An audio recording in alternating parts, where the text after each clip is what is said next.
tous. Merci d'être présents, merci à vos professeurs et formateurs de nous avoir amenés à cette conférence. Je ne sais pas si beaucoup d'entre vous savent ce qu'ils vont entendre. Ce que je veux vous promettre, c'est que vous êtes des privilégiés ici aujourd'hui à Montbrison. On en reparlera après si vous voulez bien. Je vais juste laisser, alors je vais remercier quand même le cinéma, parce que le cinéma nous accueille ici pour cette conférence. Ce n'est pas du cinéma, bien au contraire. Je vais laisser la parole à M. le sous-préfet de Montbrison, qui nous fait la gentillesse et l'honneur de sa présence, et il va vous dire deux mots. Et puis je vous laisserai après en présence de Jean-François Bernardini, qui se présentera lui-même, vous verrez, il n'y a pas de difficulté. Merci beaucoup à tous.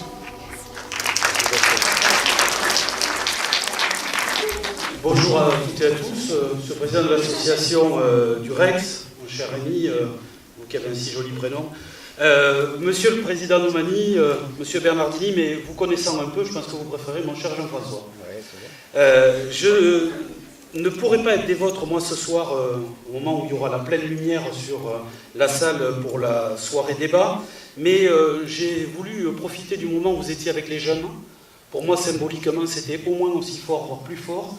Et je voulais absolument être là, d'abord pour vous souhaiter la bienvenue dans le forêt, et puis pour dire 2-3 mots aux jeunes. Je ne serai pas long parce que Rémi Poirieux a raison, il ne faut pas qu'on vous prive trop longtemps de ce moment particulier que vous allez passer avec un homme avec un grand H. Il est, parce que quand on l'est toujours artiste, mais c'est surtout l'homme que je suis venu saluer. J'ai voulu absolument être avec vous parce que le vous, il est collectif, et parce que c'est un très très beau moment que vous allez passer grâce à Jean-François Bernardini. Et moi je voulais saluer d'abord votre engagement, Jean-François, votre engagement de vie, votre engagement d'homme. Il ne surprend personne cet engagement parce que cette fibre qui est la vôtre, cet ADN humaniste, il se lisait en vous de manière directe et sans aucun artifice bien avant Moumani.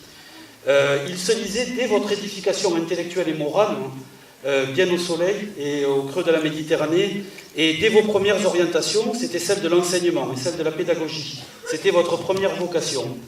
Cet engagement, il transpirait aussi dans votre trajectoire d'artiste. Vous aviez, et vous avez été avec les Mouvris, des passeurs de mots, des passeurs de valeurs, des passeurs d'histoire. Vous n'avez jamais été des moralistes, hein, mais vous avez toujours été des éclaireurs. Et pour cela, le représentant de l'État que je suis vous dit merci. Je vois d'ailleurs dans votre présence ici, au milieu de cette jeunesse forésienne, finalement une sorte de continuité morale, celle qui guide vos pas depuis toujours.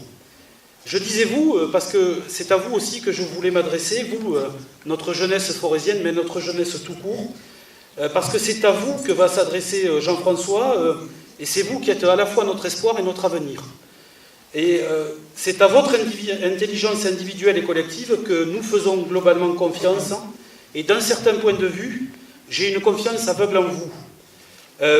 Parce que pour ce qui nous réunit ici, pour la non-violence, pour le respect, pour cette concorde humaine si importante, vous serez de toute façon beaucoup plus intelligents que nous l'avons été, nous, vos adultes, vos aînés et votre passé.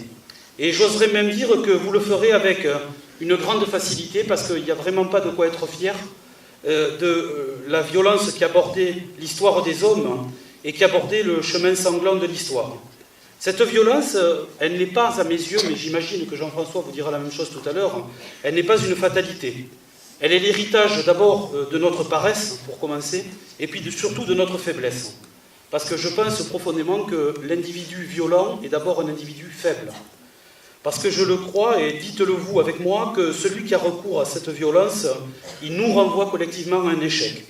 Celui de ne pas avoir trouvé en lui d'abord la force et le courage de parler, de dire, de se confronter aux autres, d'accepter et d'aller vers l'autre, mais c'est là votre défi. Et c'est pour ça que je voulais vous saluer, vous dire toute la considération et l'estime que je porte à votre présence, et je n'oublie pas de remercier vos enseignants qui vous ont guidés jusqu'à nous aujourd'hui. Je terminerai, pour ne pas vous priver plus longtemps de Jean-François, on dit souvent « homo lupis homine », l'homme est un loup pour l'homme. Alors avec Moumani, avec Jean-François, chassez ce loup, chassez le symbole de la peur, soyez au contraire fiers, confiants, des acteurs libres et éclairés de ce lien si précieux, celui qui nous unit par-delà les couleurs de peau, par-delà les accents, les identités sexuelles, les croyances ou les opinions. Il est temps de retrouver ce lien, il est temps de retrouver notre lien, il est temps d'abord de nous retrouver, nous, humain au cœur de l'humanité. Bon après-midi et merci à vous Jean-François. Je ne suis pas professeur. Je n'habite pas votre région, j'habite en Corse, mais mon métier fait que je me déplace beaucoup. Je suis effectivement musicien, chanteur, auteur, compositeur. Et je suis dans un groupe qui s'appelle Rémi, qui vient de sortir un album d'ailleurs, et qui sera bientôt en tournée, y compris dans votre région, puisque le 3 mai, nous serons aux Églises de Saint-Étienne pour un concert dédié à la non-violence, avec les Verts de Saint-Étienne. Aujourd'hui, on vous a dit que vous veniez à une conférence. J'aime pas trop ce mot, parce que quand on entend conférence, on se dit, oh, on s'ennuie pendant 2 heures, ça va être long, ça va, ok, ou pendant 1 heure, je ne sais pas. Non, en fait, des fois, on va aller à une conférence, et en fait, on se retrouve à un moment très lumineux, qui nous fait du bien. Et on assiste à un petit lever de soleil en nous, dans nos cœurs, dans nos consciences. Aujourd'hui, moi, je ne suis pas venu ici vous gaver avec des grands principes, vous savez, vous faire une leçon de morale. D'abord parce que tous ici, vous êtes des grands et des grandes. Je ne suis pas quelqu'un qui sait tout. Vos professeurs ont sans doute déjà vous le dire. Personne ne sait tout. Nous sommes tous des petits chercheurs. Tous et toutes. Je ne suis pas non plus venu ici vous donner des conseils comme le font quelquefois les adultes. Vous savez, ils vous disent des choses et ils font tout à fait le contraire. Vous connaissez ça? Ok, ça peut vous arriver aussi, attention. Ça peut nous arriver, à tous. Je viens donc partager avec vous quelque chose qui me tient à cœur. Pas faire de leçons. Ici, personne n'est noté, personne n'est jugé. Je viens essayer de vous aider à imaginer une beauté, une force qui sont en nous et que très souvent nous ignorons, nous ne connaissons pas. On vient au lycée parce que justement pour apprendre 2 choses essentielles. La première, c'est l'envie, la curiosité, l'envie. Dans le mot envie, il y a le mot vie. Si vous appreniez pendant votre scolarité l'envie, je vous jure, vous avez découvert le meilleur antidépresseur qui puisse exister au monde. Ça ne s'arrête jamais. Quand on me demande ce que je fais, je dis je suis à l'école tous les jours. Je fais de la musique, je lis des livres, je vais au cinéma, etc. L'envie d'apprendre, ça ne s'arrête jamais. La deuxième chose, c'est la confiance. J'ai confiance en moi. Je suis capable. Vous voyez, quand j'étais comme vous, jamais j'aurais imaginé être capable de venir ici, prendre la parole devant un groupe de gens que je ne connaissais pas. Ça me semblait impossible. J'étais admiratif des gens qui le faisaient. Mes professeurs, par exemple, mais d'autres gens, un comédien, un artiste. Je me dis, mais comment ils font quoi? Aujourd'hui, c'est possible pour moi. Je chante là, je peux chanter dans une salle de concert où il y a 10 000 personnes, 15 000, 3 000. Bien sûr, c'est du travail, mais je n'ai plus peur. Ça veut dire que si c'est possible pour moi, quel que soit le domaine que vous allez choisir demain pour vous, c'est possible. Nous en sommes capables. Je viens dans les lycées parce que je crois que ce sont des lieux qui nous aident à grandir. Aujourd'hui, je suis venu pour vous. Vous êtes venus pour moi. Je voulais vous dire d'ailleurs, ça va faire la 370e fois que je fais ça en 3 ans. C'est beaucoup. Je voulais vous dire d'ailleurs que je ne suis payé par personne pour faire ça. J'ai rien à vous vendre. Personne ne me paye. C'est même pas mon métier de faire ça. Ça veut dire que j'ai besoin de vous. J'ai besoin que nous nous écoutions. Et pourtant, je dois vous dire que j'ai plein de choses à faire chez moi, mais je trouve un bonheur immense à être là parmi vous, comme j'étais hier soir, près de Brive, etc. Je me suis préparé pour vous rencontrer, j'ai fait mes devoirs, d'une certaine manière. Ça veut dire que je ne me suis pas dit, bon, je vais aller, là, ça va être dans 2 heures de libre, ça sera génial. Pourquoi je me suis préparé, pourquoi j'ai fait mes devoirs? Parce que tous ici, vous êtes uniques. Nous sommes 7 milliards sur la planète. Chacun est unique. Si chacun est unique, chacun est précieux. Personne n'est n'importe qui. Retenez bien ça. Vous voyez, même celui qui, dans les grandes villes, il y en a souvent, vous savez, l'indigent que vous trouvez au coin de la rue, là, avec son chien, son sac à dos, et puis sa bouteille de whisky qui est à côté, quoi.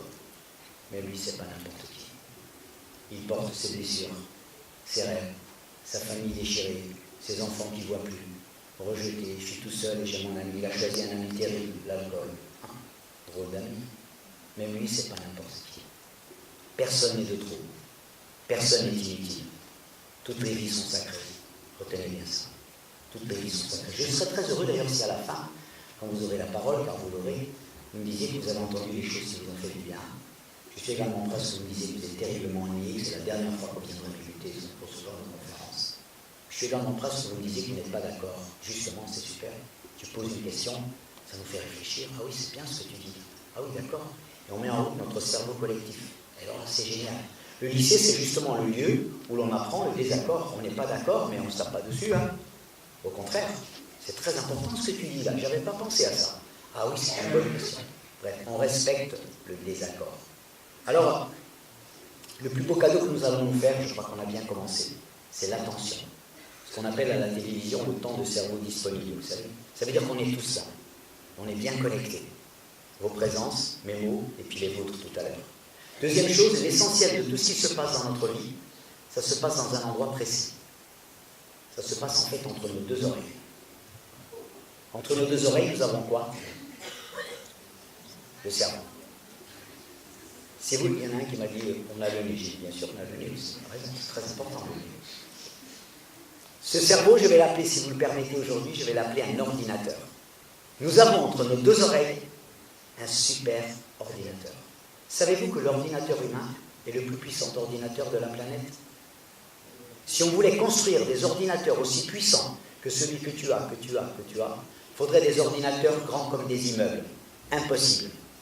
Tous, nous avons un ordinateur avec cette puissance-là. D'accord? C'est très important. Je vous fais un schéma très simple de notre ordinateur. Vous allez voir. C'est très rigolo. Notre ordinateur, il a 3 étages. Le premier, il est là. C'est la plus ancienne partie de l'ordinateur humain. Ça s'appelle le cerveau reptilien. Reptile. Crocodile. C'est celui qui pilote toutes les fonctions vitales de notre corps. Par exemple, est-ce que le soir, quand vous vous couchez, vous dites à votre cœur, n'oublie pas de battre cette nuit. Ça marche automatiquement. Vous ne dites pas à vos poumons, essayez de ne pas oublier de respirer quand je m'endors, quand je vais rêver. Ça fonctionne. C'est lui qui pilote toutes les fonctions vitales. C'est le cerveau de la vie. Mais c'est aussi le cerveau de la survie. Si dans cette salle, il y a un incendie qui éclate, une bombe qui explose, je vous jure, à la seconde, on est tous contre la porte là-bas, on est même capable de se piétiner. C'est lui qui commande, on ne réfléchit plus. C'est lui qui gouverne. On oublie tout, hein. On ne sait même pas de se piétiner. Vous avez déjà vu à la télé des foules qui se piétinent, qui sont complètement affolées. Pourquoi? C'est le cerveau reptilien qui prend les commandes. Et là, c'est danger de vie ou de mort. Il faut partir là, il faut décider. Hein. Vous êtes à la maison en train de faire la mousse au chocolat, vous allez voir que vous oubliez la mousse au chocolat. L'envie, elle vous passe. Je vous jure. C'est lui qui commande. On oublie tout. Là, il est question de vie, il faut sauver sa peau. Et lui, il prend les commandes. On ne réfléchit plus. Premier étage. Le deuxième étage, c'est un peu plus haut, c'est celui des émotions. Nous avons tous des émotions. Je suis heureux, je suis malheureux. Je suis heureux, je suis dans la joie. C'est notre météo intérieure. Comment elle est ta météo ce matin? Je n'ai pas le moral aujourd'hui. Nous avons tous les émotions, même les animaux. Le chien qui retrouve son maître le soir, il est heureux. Il exprime une émotion. Très intéressant. Nous avons un troisième étage aussi. Le troisième étage, c'est celui avec lequel on peut imaginer des choses qui n'ont jamais existé. Complètement nouvelles. On peut faire des choses qui n'ont jamais existé. Créer du complètement nouveau. 3 étages. Mais je dois vous dire tout de suite que notre ordinateur, il nous appartient de le programmer. Eh oui. Nous en avons la responsabilité. Tu es responsable de ton ordinateur. Tu es responsable de ton ordinateur. Quand nous naissons, nous sommes un petit nourrisson, nous avons juste un petit disque dur, un film comme ça. Il faut le programmer. Des fois, il y en a qui me disent « Mais moi, je n'ai pas envie de programmer mon ordinateur. » C'est comme quelqu'un qui me dirait « En fait, j'ai 2 jambes, je suis parfaitement constitué, mais je préfère les béquilles, c'est plus amusant. » Ah bon? Tu préfères les béquilles, mais tu ne te rends pas compte avec tes 2 jambes les possibilités, la liberté que tu as? Crapahuter, gambader, rebondir, courir. Ah non, mais je préfère les béquilles, il y en a des bleus, des rouges, c'est à la mode. Quel gâchis. D'ailleurs, nous venons dans un lycée parce qu'il y a ici des gens qui vous aident à programmer votre ordinateur. Et nous sommes un peu plus heureux quand nous faisons fonctionner le 3 étages, quand ça fonctionne. Notre ordinateur, c'est rigolo, il est très souple, il est flexible comme un roseau. C'est-à-dire qu'avec le même ordinateur, vous pouvez vivre au Sahara où il fait plus 40 degrés ou au Groenland à moins 40 degrés. Lui, il va s'habituer, il va s'adapter. Je vous jure, si nous étions nés au Groenland, nous aurions tous appris à dormir la nuit dans un igloo à moins 25 degrés avec une peau de bête sur la peau. Pas de problème. Si nous y allons maintenant, ça va être dur pour nous. On va chercher le chauffage. Notre ordinateur, il s'adapte, il est flexible. Si nous ne le programmons pas, c'est très intéressant comme question. Qu'est-ce qui va se passer?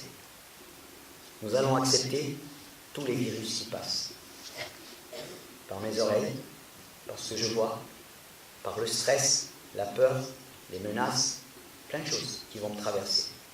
Je vais accepter tous les virus qui passent, qui peuvent détruire mon programme de base, qui peuvent détruire mon ordinateur. Vous voyez mon petit ordinateur, là, mon Minus, il a un antivirus. S'il n'a pas d'antivirus, il est en danger, il peut s'arrêter. Nous, est-ce que nous avons des antivirus? Ça peut détruire notre programme de base. Alors quand on a du temps, avec vos camarades, on s'amuse à faire des listes de virus. Le propre des virus, c'est qu'ils sont invisibles. Vous avez déjà rencontré un virus de la grippe dans les rues ici à Montbrison? Pas du tout, on ne les voit pas. Alors on fait la liste des virus qui existent, du genre par exemple, bon moi Jean-François, je ne suis pas assez intelligent, je ne suis pas fait pour étudier. Je dis, qui t'a dit ça? Mon père me l'a dit une fois, et puis il y a même un prof qui me l'a dit une fois. J'ai dit, toi tu as mis ça dans ton ordinateur? Il faut que tu remettes ça tout de suite, hein. Parce que ton ordinateur, il a des capacités que tu ignores totalement. Et toi tu mets ça là? Ou bien, je ne suis pas doué, je voulais faire de la musique, mais je ne suis pas doué. Ah bon, tu dis, tu n'es pas doué? Tu sais ça comment? On me l'a dit. Dans ma famille, d'ailleurs, il n'y a jamais eu de gens doués pour la musique. Ah, j'ai dit, t'es sûr? J'ai dit, est-ce que tu es doué pour l'effort? Ah, je n'ai pas réfléchi à ça. Parce que si tu n'es pas doué pour l'effort, il n'y a rien qui est possible pour toi. Hein. D'accord? Vous pouvez acheter une guitare dans un magasin. Est-ce que vous connaissez à Montbrison un magasin où on achète ça? Le Doigté. Vous pouvez acheter un piano. Est-ce que vous connaissez un magasin ou un site internet où on peut acheter ça? Donnez-moi l'adresse. Parce que dans ce cas-là, je suis preneur aussi. Non, ça passe par l'effort. Donc quand on me dit je ne suis pas doué, quelle que soit la discipline, je dis attends, est-ce que tu es doué pour l'effort? Ou bien j'ai envie de rien. Ah bon, tu as envie de rien? Tu as 15 ans, tu as envie de rien. Tu as goûté à tout. Drôle de virus dans votre ordinateur. Ou bien si tu n'es pas fils de riche, tu ne peux pas y arriver aujourd'hui. Ah bon? Il faut être fils de riche, il faut être milliardaire aujourd'hui. Drôle de truc, drôle de virus dans notre ordinateur. Moi, quand j'étais enfant, vous savez, la maison à côté, la voisine avait un piano. Je rêvais d'avoir un piano, je trouvais ça magique. Il ne me passait même pas par l'idée de demander à ma mère d'acheter un piano. Elle avait déjà du mal à nous élever, on était 6 enfants, c'était pas simple. J'ai acheté un piano quand j'ai commencé à travailler. Aujourd'hui, je joue du piano. Autre virus, aujourd'hui, si tu veux te faire respecter, il faut frapper. Si tu ne frappes pas, on ne te respecte pas. Ah bon? Moi, je ne veux pas frapper, je ne veux pas qu'on me frappe. Et alors? Non, je ne veux pas qu'on me frappe. On fait comment, alors? Et toi, tu mets ça dans ton ordinateur. Il faut frapper, quoi. Il faut faire comme les crocodiles, quoi. C'est toi ou moi. Drôle de virus dans nos ordinateurs. Après, vous vous étonnez que ça ne marche pas bien et qu'on ne soit pas heureux. Ben, vous étonnez pas. Hein. Forcément, on n'est pas heureux. Dans notre ordinateur, on a des tas de virus qui circulent. Il y a un virus très fréquent aujourd'hui dans votre génération. On laisse croire que pour être quelqu'un de bien, il faut avoir des vêtements de marque. Récemment, il y a un camarade à vous, il est venu là, je vous jure, il y avait 300 camarades, il est venu là. Il a dit, vous savez, Jean-François, comment il m'appelle ici au lycée? Il était culotté. Hein.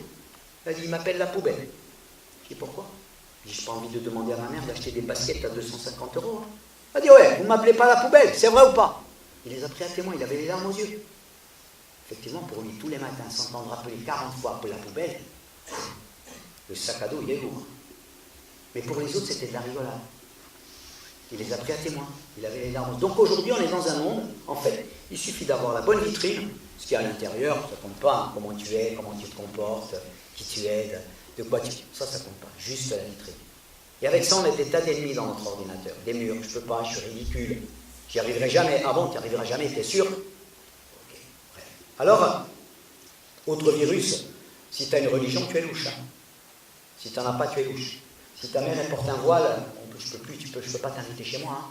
Ton père il porte une kippa, oh là là, dangereux ça. Et avec ça on se colle des étiquettes. Vous allez entendre dire, les flics ils sont tous comme ça. Les profs ils sont tous pareils. À Marseille c'est tous les mêmes. Les musulmans sont tous les mêmes, c'est tous pareil. Bref, et on se colle des étiquettes les uns les autres. Puis moi je vais vous coller des étiquettes ici. Puis je vous dire ici à Montbrison c'est tous les mêmes. Et puis vous allez ailleurs, vous dites c'est tous de la racaille. On se colle des étiquettes. Et avec ça on se sépare bien. Aujourd'hui, peut-être qu'en arrivant, il y a quelqu'un qui m'a collé une étiquette ici. Il me dit, tiens, lui, il vient de Corse, il paraît que c'est un mafieux. Et vous me collez cette étiquette. Et comme l'étiquette, elle est là, vous y croyez. Et là, je vous jure, si vous me collez cette étiquette, vous ne me regardez plus de la même manière. Vous allez dire, ouais, tu peux parler, qu'est-ce qu'il vient nous raconter, ces histoires? Alors que derrière, c'est un voyou, quoi. On va savoir ce qu'il a fait. Et puis vous me collez celle-là d'étiquette. Raciste. Il y en a qui vont dire, tiens, il est comme moi, c'est génial. Ça vous fait sourire, c'est bon. Imaginez donc une société où on fonctionne tous avec des étiquettes. Puis moi aussi, je vais vous en coller avec des étiquettes. Donc, première chose, évitez les généralisations. Quand vous entendez dire les, ils sont tous, ça déjà, vous êtes dans l'erreur. Okay. Beaucoup de conflits dans le monde, ils commencent comme ça, parce qu'on généralise, on se fait peur.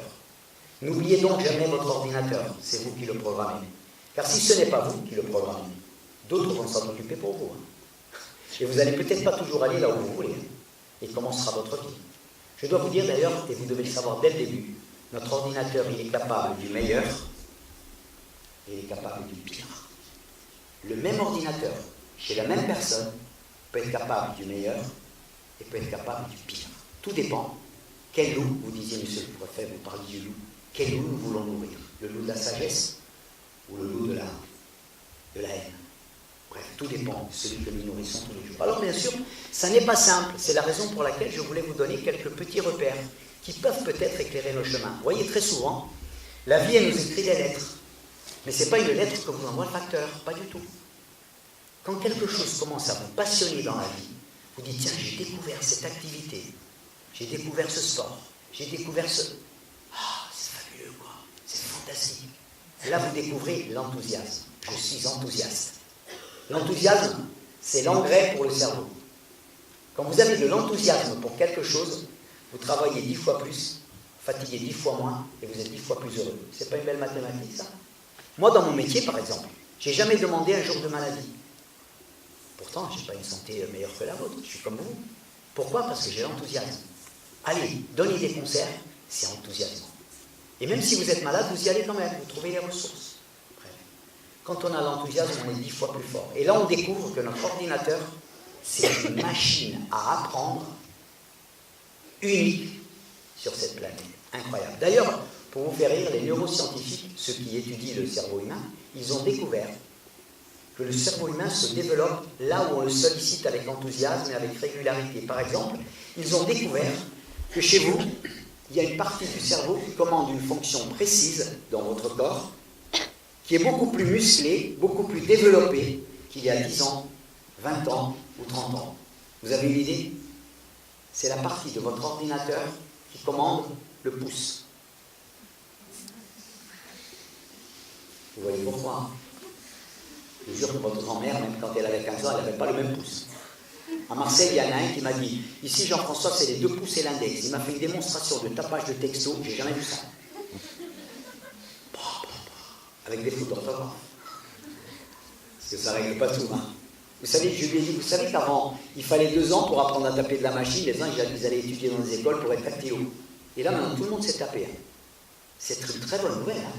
Ça veut dire que quand tu mets de l'enthousiasme pour quelque chose, ton ordinateur, il se muscle. Donc, si vous dites, tiens, je veux parler 5 langues, vous dites, oh, c'est dur 5 langues, j'ai du mal à en parler. Si vous vous enthousiasmez pour ça et que vous travaillez, votre ordinateur, il se muscle. Et vous allez devenir un polyglotte incroyable. Vous dites, je vais être comédien, je vais monter sur scène, mais je vais être capable de dire un monologue tout seul, bien évidemment, un monologue, pendant 2 heures. Bah, comment on fait? J'ai du mal à mémoriser un texte de 10 lignes, tu veux que je dise un texte de 2 heures, c'est jamais. Votre ordinateur, il va se muscler. Incroyable. Vous allez avoir une mémoire dont vous n'imaginez même pas le potentiel. Je veux jouer au basket. À la main droite, ça va à peu près, mais la main gauche, je suis nul. Je veux faire travailler ma main gauche, je m'entraîne. Au fur et à mesure que je m'entraîne, mon cerveau, il va mieux piloter ma main, elle va être de plus en plus à droite, de plus en plus agile. Toute seule, ça va se muscler. Et en même temps, je vais muscler aussi mes bras. Comme j'ai musclé ma partie gauche, automatiquement ma partie droite, elle est beaucoup plus à droite. Et je tire mieux de la main droite. C'est automatique. Notre ordinateur se muscle là où nous le sollicitons. Bref. Vous voyez, moi, quand j'étais au lycée, le premier jour où je suis arrivé au collège, j'avais acheté ma première guitare. Écoutez bien, j'avais acheté ma première guitare, j'avais 10 ans et demi. Et le CPE, ce jour-là, il me dit, tu t'appelles comment? Je m'appelle Jean-François. Comment? Bernard dit, tu sais quoi? Ben, je dis, c'est ma guitare. Tu ne sais pas qu'à l'internat, les guitares sont interdites? Ah, j'ai dit, non, je ne savais pas. Tu ramènes ça chez toi, ok? Et puis il était un peu, quoi, il m'a cassé, quoi. Pour moi, c'était comme si le ciel venait de me tomber sur la tête. Ma sœur avait un appartement de l'autre côté de la ville. J'étais libre le soir de 17h à 18h. Je courais dans l'appartement de ma sœur. Je jouais 10 minutes tout seul avec un dictionnaire d'accords et je retournais en études. Rien ne pouvait m'arrêter. Rien, ni la pluie, ni le vent, ni le contrôle du lendemain, rien. Tempête d'enthousiasme. Quand vous avez ça, et je vous jure que ce n'était pas les meilleures conditions pour apprendre à jouer d'un instrument. Alors récemment, je demandais dans une conférence, je demandais à vos camarades, j'ai dit, alors est-ce qu'il y en a ici qui ont déjà eu des tempêtes d'enthousiasme? Alors il y en a un, il est terrible, il lève le doigt. Il me dit, ouais, moi Jean-François, j'ai des tempêtes d'enthousiasme. J'ai dit, alors?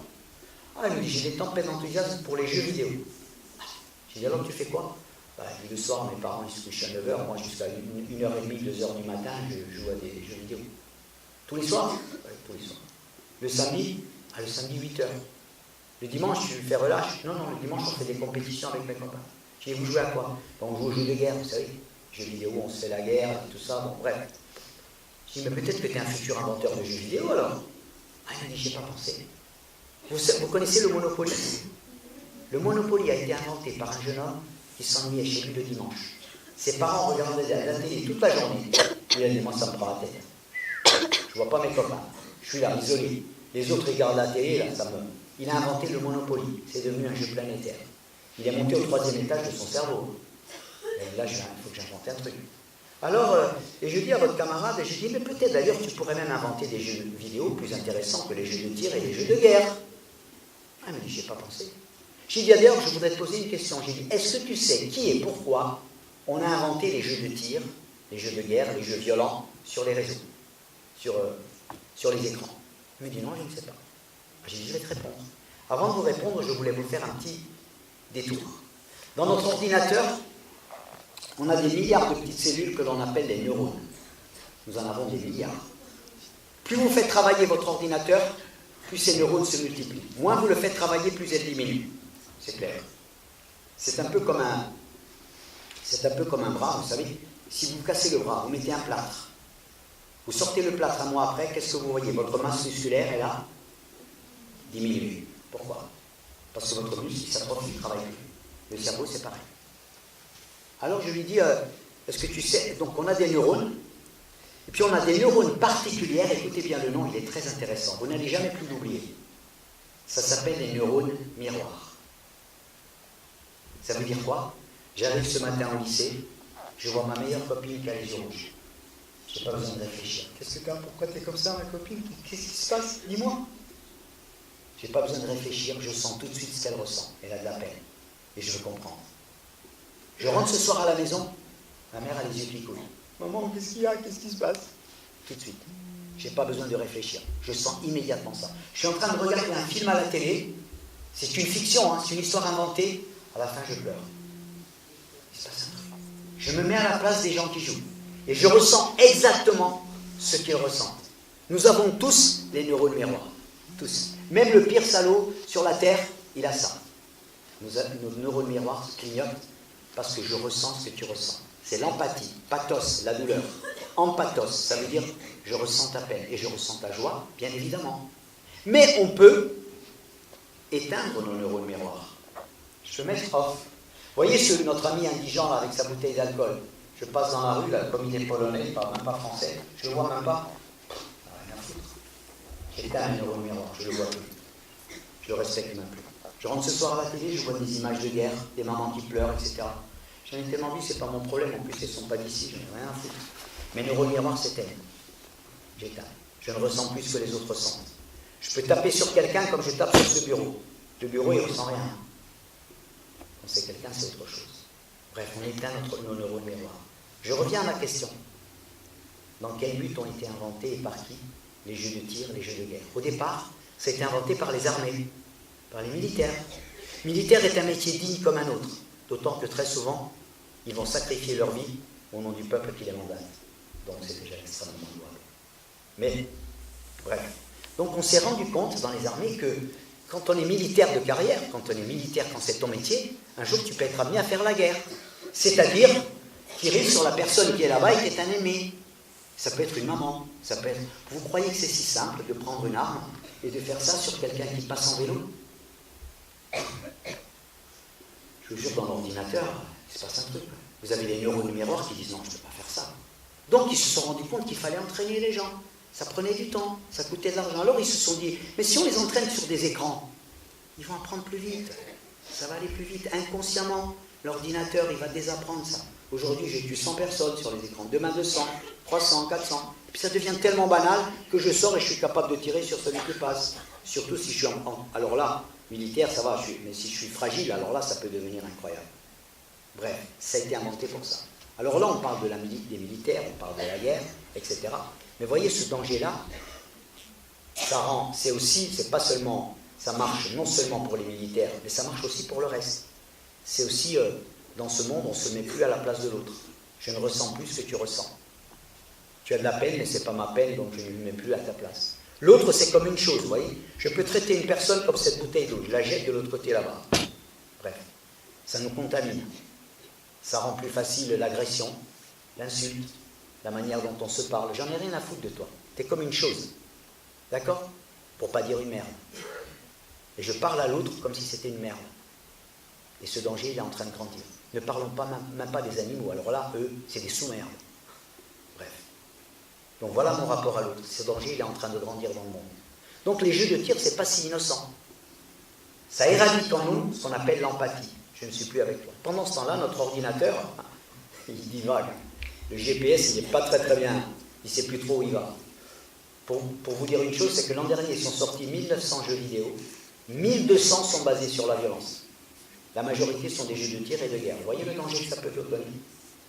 Pour vous montrer combien nos ordinateurs doivent être vigilants, et que très souvent les virus ils peuvent complètement nous détruire, je vais vous raconter une histoire. Vous connaissez le mot de mafia? Vous reliez ça à quel pays? C'est un mot qui vient de quel pays? Italie. Alors très souvent on dit la mafia elle est italienne et c'est tout. Aujourd'hui les mafias elles sont internationales. Okay? Et les mafias elles s'occupent surtout de ce qui rapporte de l'argent. La drogue, l'immobilier, que sais-je encore. On investit. Et la loi de la mafia, vous la connaissez. Hein? Si tu gênes les intérêts, tu dégages, tu t'élimines. C'est moi qui décide. C'est nous qui décidons. Il n'y a pas d'autre loi que celle-là. D'accord? Ça ne se discute pas. Et quand on dit, et quand on décide, on exécute. Ok? Alors un jour, on a demandé à un des grands chefs de la mafia italienne, il s'appelle M. Bernardo Provenzano. Il est en prison actuellement. Il commence à être âgé. Et un jour, un journaliste est allé voir. Il lui a dit, Monsieur Provenzano, pourriez-vous m'expliquer comment on devient grand chef de la mafia? Ah, il a dit, ouais, je vais vous expliquer, moi. Alors dites-moi, parce que ça m'intéresse vraiment. Comment on devient grand chef de la mafia? Il a dit, moi je vais vous dire, mes parents, ils étaient agriculteurs. Mes parents étaient des gens très honnêtes. Ma mère se levait à 4h du matin, tous les jours, pour faire les champs, travailler comme pour deux. Elle a dit, un jour, on était 3 enfants, on s'est installés à Naples. Un beau matin, j'avais avec mes copains, je jouais au foot dans la rue. Il y a 3 mecs qui sont arrivés avec un camion, ils déchargeaient des cartons.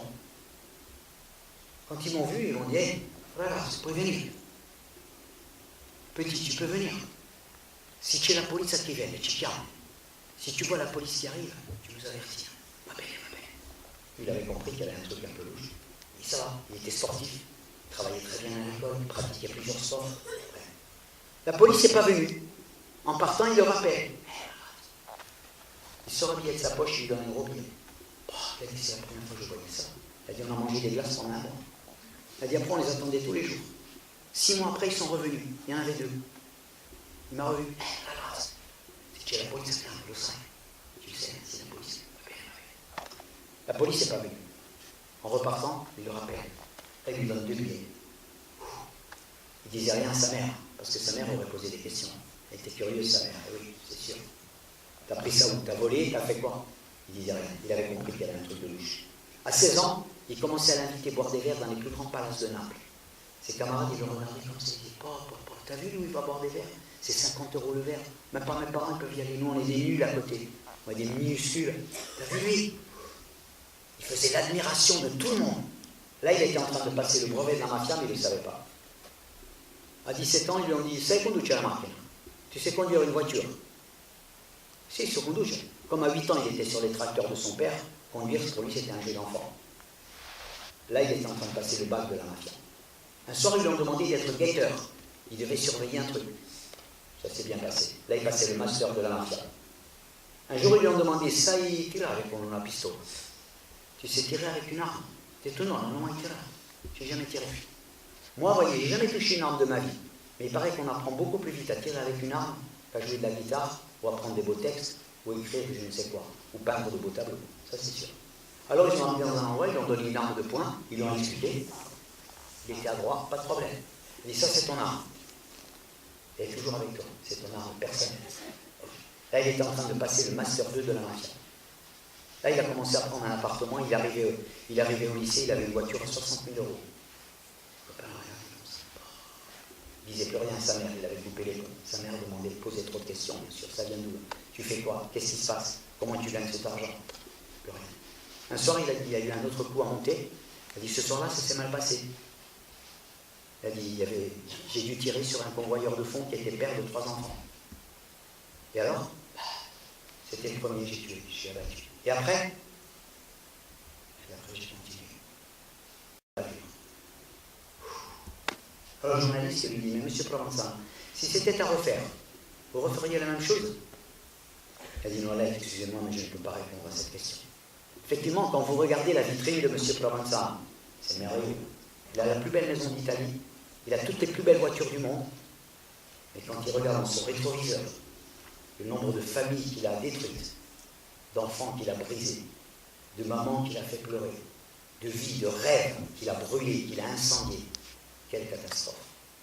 Même lui, vous voyez, au bout du bout, ses neurones miroirs et clignotent.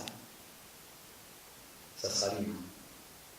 Il a mis toute son intelligence au service d'un seul Dieu, l'argent. Le nom d'argent, il n'y a plus ni foi ni loi. Même si je suis capable même de tuer ma mère. C'est-à-dire qu'à 13 ans, il avait tout pour lui. Il a laissé rentrer dans son ordinateur un virus désastreux qui a détruit tout son système de base. Il aurait pu être un grand comédien, un architecte, un menuisier, un agriculteur, un professeur. Non. Bref. Vous voyez comment un virus peut détruire notre programme de base. Il avait tout pour lui. Alors, vous allez me dire, la non-violence, c'est quoi? La violence, vous voyez tout de suite ce que c'est. Vous allumez la télé ce soir en rentrant chez vous, vous voyez tout de suite ce que c'est. Des coups, des bombes, du sang, bref. C'est aussi comment tu me parles, comment tu te comportes, comment je parle à ma mère, comment ma mère me parle, comment le policier me parle, comment je parle au policier, comment je parle à mon prof, comment mon prof me parle. Bref. La non-violence, ça ne fait pas de bruit. C'est une inconnue. Il y en a même qui disent que c'est un truc pour les lâches, pour les mauviettes. Je vais vous prouver tout le contraire. Il y en a qui disent que c'est un truc pour les bisounours. Vous allez voir que c'est tout le contraire.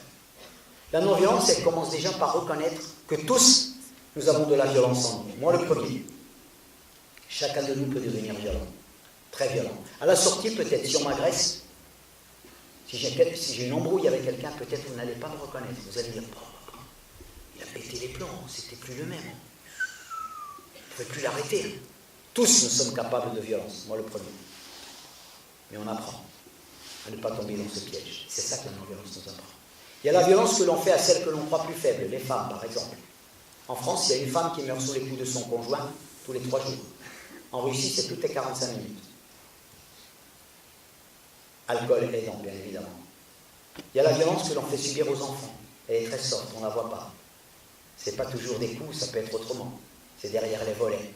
Beaucoup d'enfants maltraités. Il y a des élèves qui vont au lycée la peur au ventre. Il y en a beaucoup.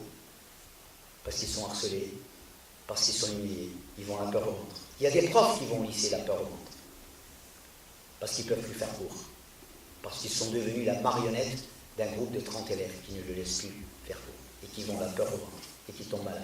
Bref. Les garçons se battent plus souvent que les filles, c'est vrai. Mais les filles peuvent, comme nous, être extrêmement violentes. Avec des mots, on peut faire très mal.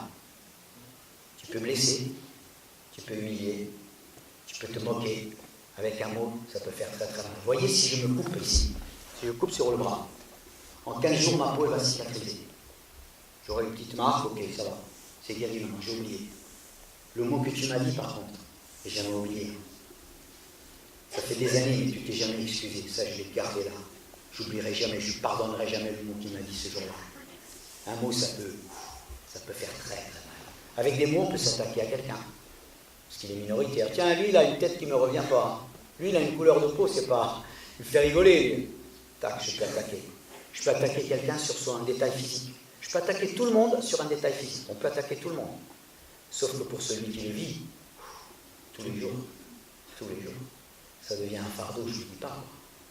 C'est difficile. On peut attaquer quelqu'un sur son appartenance, son apparence. C'est une manière de choser les dents, ça aussi. C'est comme une chose. Je te parle comme une chose. Mais avec les mots, on peut soigner aussi, et je vais essayer de vous le démontrer. On peut pratiquer aussi l'insulte systématique. Il y a des gens, d'ailleurs, leur manière de parler, c'est d'insulter. Je vous jure, ils ont besoin de secours. Hein. Quand quelqu'un pratique l'insulte systématique, c'est en fait quelqu'un qui a tellement d'ennemis en lui-même, tous les autres, c'est des ennemis. Alors il leur parle en leur envoyant des coups de poing avec des mots, quoi. Quand quelqu'un fonctionne comme ça, c'est lui qui a besoin de secours. Vous êtes en vélo dans la rue, avec votre petite sœur, vous vous arrêtez au feu rouge, vous touchez à peine le rétroviseur de la voiture du monsieur, il baisse la vitre, il vous traite de tous les noms, et si tu continues, je te sors et je te casse la tête, espèce de merdeux. Alors lui, il a besoin de secours. C'est une bombe, hein. Il suffit de tirer sur la marionnette et pas. Il faut l'aider, hein. Il est en danger, hein, je vous jure. Si tu es comme ça, c'est que tu deviens un vrai crocodile. Tu quittes justement ton troisième cerveau. Il n'y a que celui-là qui fonctionne, lui. Lui, il n'en connaît pas d'autres. Et si tu me... Des fois, c'est même... Qu'est-ce qu'il y a? Tu me regardes? Qu'est-ce qu'il y a? Tu me regardes? Qu'est-ce qu'il y a? Et là, ça part. Si vous dites, ouais, ça part. Crocodile contre crocodile. Je vous jure, lui, il a besoin de secours. Il faut l'aider. Hein. Il faut l'aider à trouver quel est son problème. Qu'est-ce qu'il y a? Il faut lui parler. Quoi. Il faut trouver... Alors, c'est peut-être pas vous qui allez le faire, mais ce serait bien que quelqu'un s'en occupe. Quoi. Il fait fonctionner que son premier étage de reptilien. Et là, je rends la vie infernale à l'autre. Je voulais vous parler d'un personnage que personnellement je trouve très intéressant. Je vous demande vraiment de retenir son nom et éventuellement d'aller voir sur Internet quand vous rentrez chez vous. Ce personnage-là s'appelle Marshall Rosenberg. Marshall Rosenberg est un homme fantastique. C'est un Américain. Dès son enfance, il s'est passionné pour ça. Il a dit, mais je voudrais comprendre pourquoi les êtres humains ont autant de mal et qui tombent très vite dans la violence, dans la confrontation. Pourquoi ils sont... Alors il a dit, je crois qu'en fait on a beaucoup de problèmes à cause des mots que nous utilisons. Parce que nous utilisons les mauvais mots, nous créons plein de conflits. Nous allumons des feux partout. Il a dit, il faudrait changer de mots un petit peu et de se parler correctement. Et là, ça changerait tout. D'accord? Et ça, vous allez le remarquer dans votre propre vie. Alors, vous savez ce qu'il a fait? Il a inventé 2 marionnettes. La première, c'est celle-ci. C'est un chacal. Celui-là, il est très beau, il est sympathique. Le chacal, vous voyez, on dit qu'il sent mauvais, il se nourrit de charogne, il hurle, il exige. On peut parler comme un chacal. On peut penser comme un chacal. On peut écouter comme un chacal. Quand tu dis quelque chose, si je t'écoute comme un chacal, je fais, elle est nulle. Quelle nullité tu es, toi. Le chacal, il juge. T'es vraiment un zéro, hein. Le chacal. Et qui tu es, toi, pour me dire que je suis un zéro? Ouais, t'es vraiment un zéro. T'es un moins que rien, toi. T'es le chacal. Puis il a inventé une deuxième marionnette. C'est celle-ci. C'est la girafe. La girafe, c'est l'animal au monde, si vous calculez proportionnellement la masse de son corps avec le volume et la masse de son cœur, c'est le mammifère au monde qui a le plus gros cœur. C'est l'animal au monde qui a le plus gros cœur, c'est prouvé. Alors là, on peut parler comme une girafe, on peut penser comme une girafe, on peut écouter comme une girafe.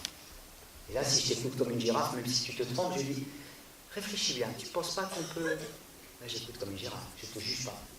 Non, mais je crois que tu peux faire mieux, je te jure. Essaie de réfléchir, tu ne crois pas qu'on pourrait... Ah, la girafe. Si je voulais faire mon chacal aujourd'hui, je dirais, Monsieur Poirier, vous n'auriez pas pu m'inviter à manger à midi, non? J'ai fait 3 heures de route, même pas un repas. Excusez-moi. Hein. Si c'est comme ça que vous accueillez à Montbrison, excusez-moi, en plus vous occupez d'éduquer des élèves. Ben, excusez-moi. Vous voyez le chacal? Le chacal, il ne rigole pas. Il exige. Puis il le fait publiquement pour humilier M. Poirier.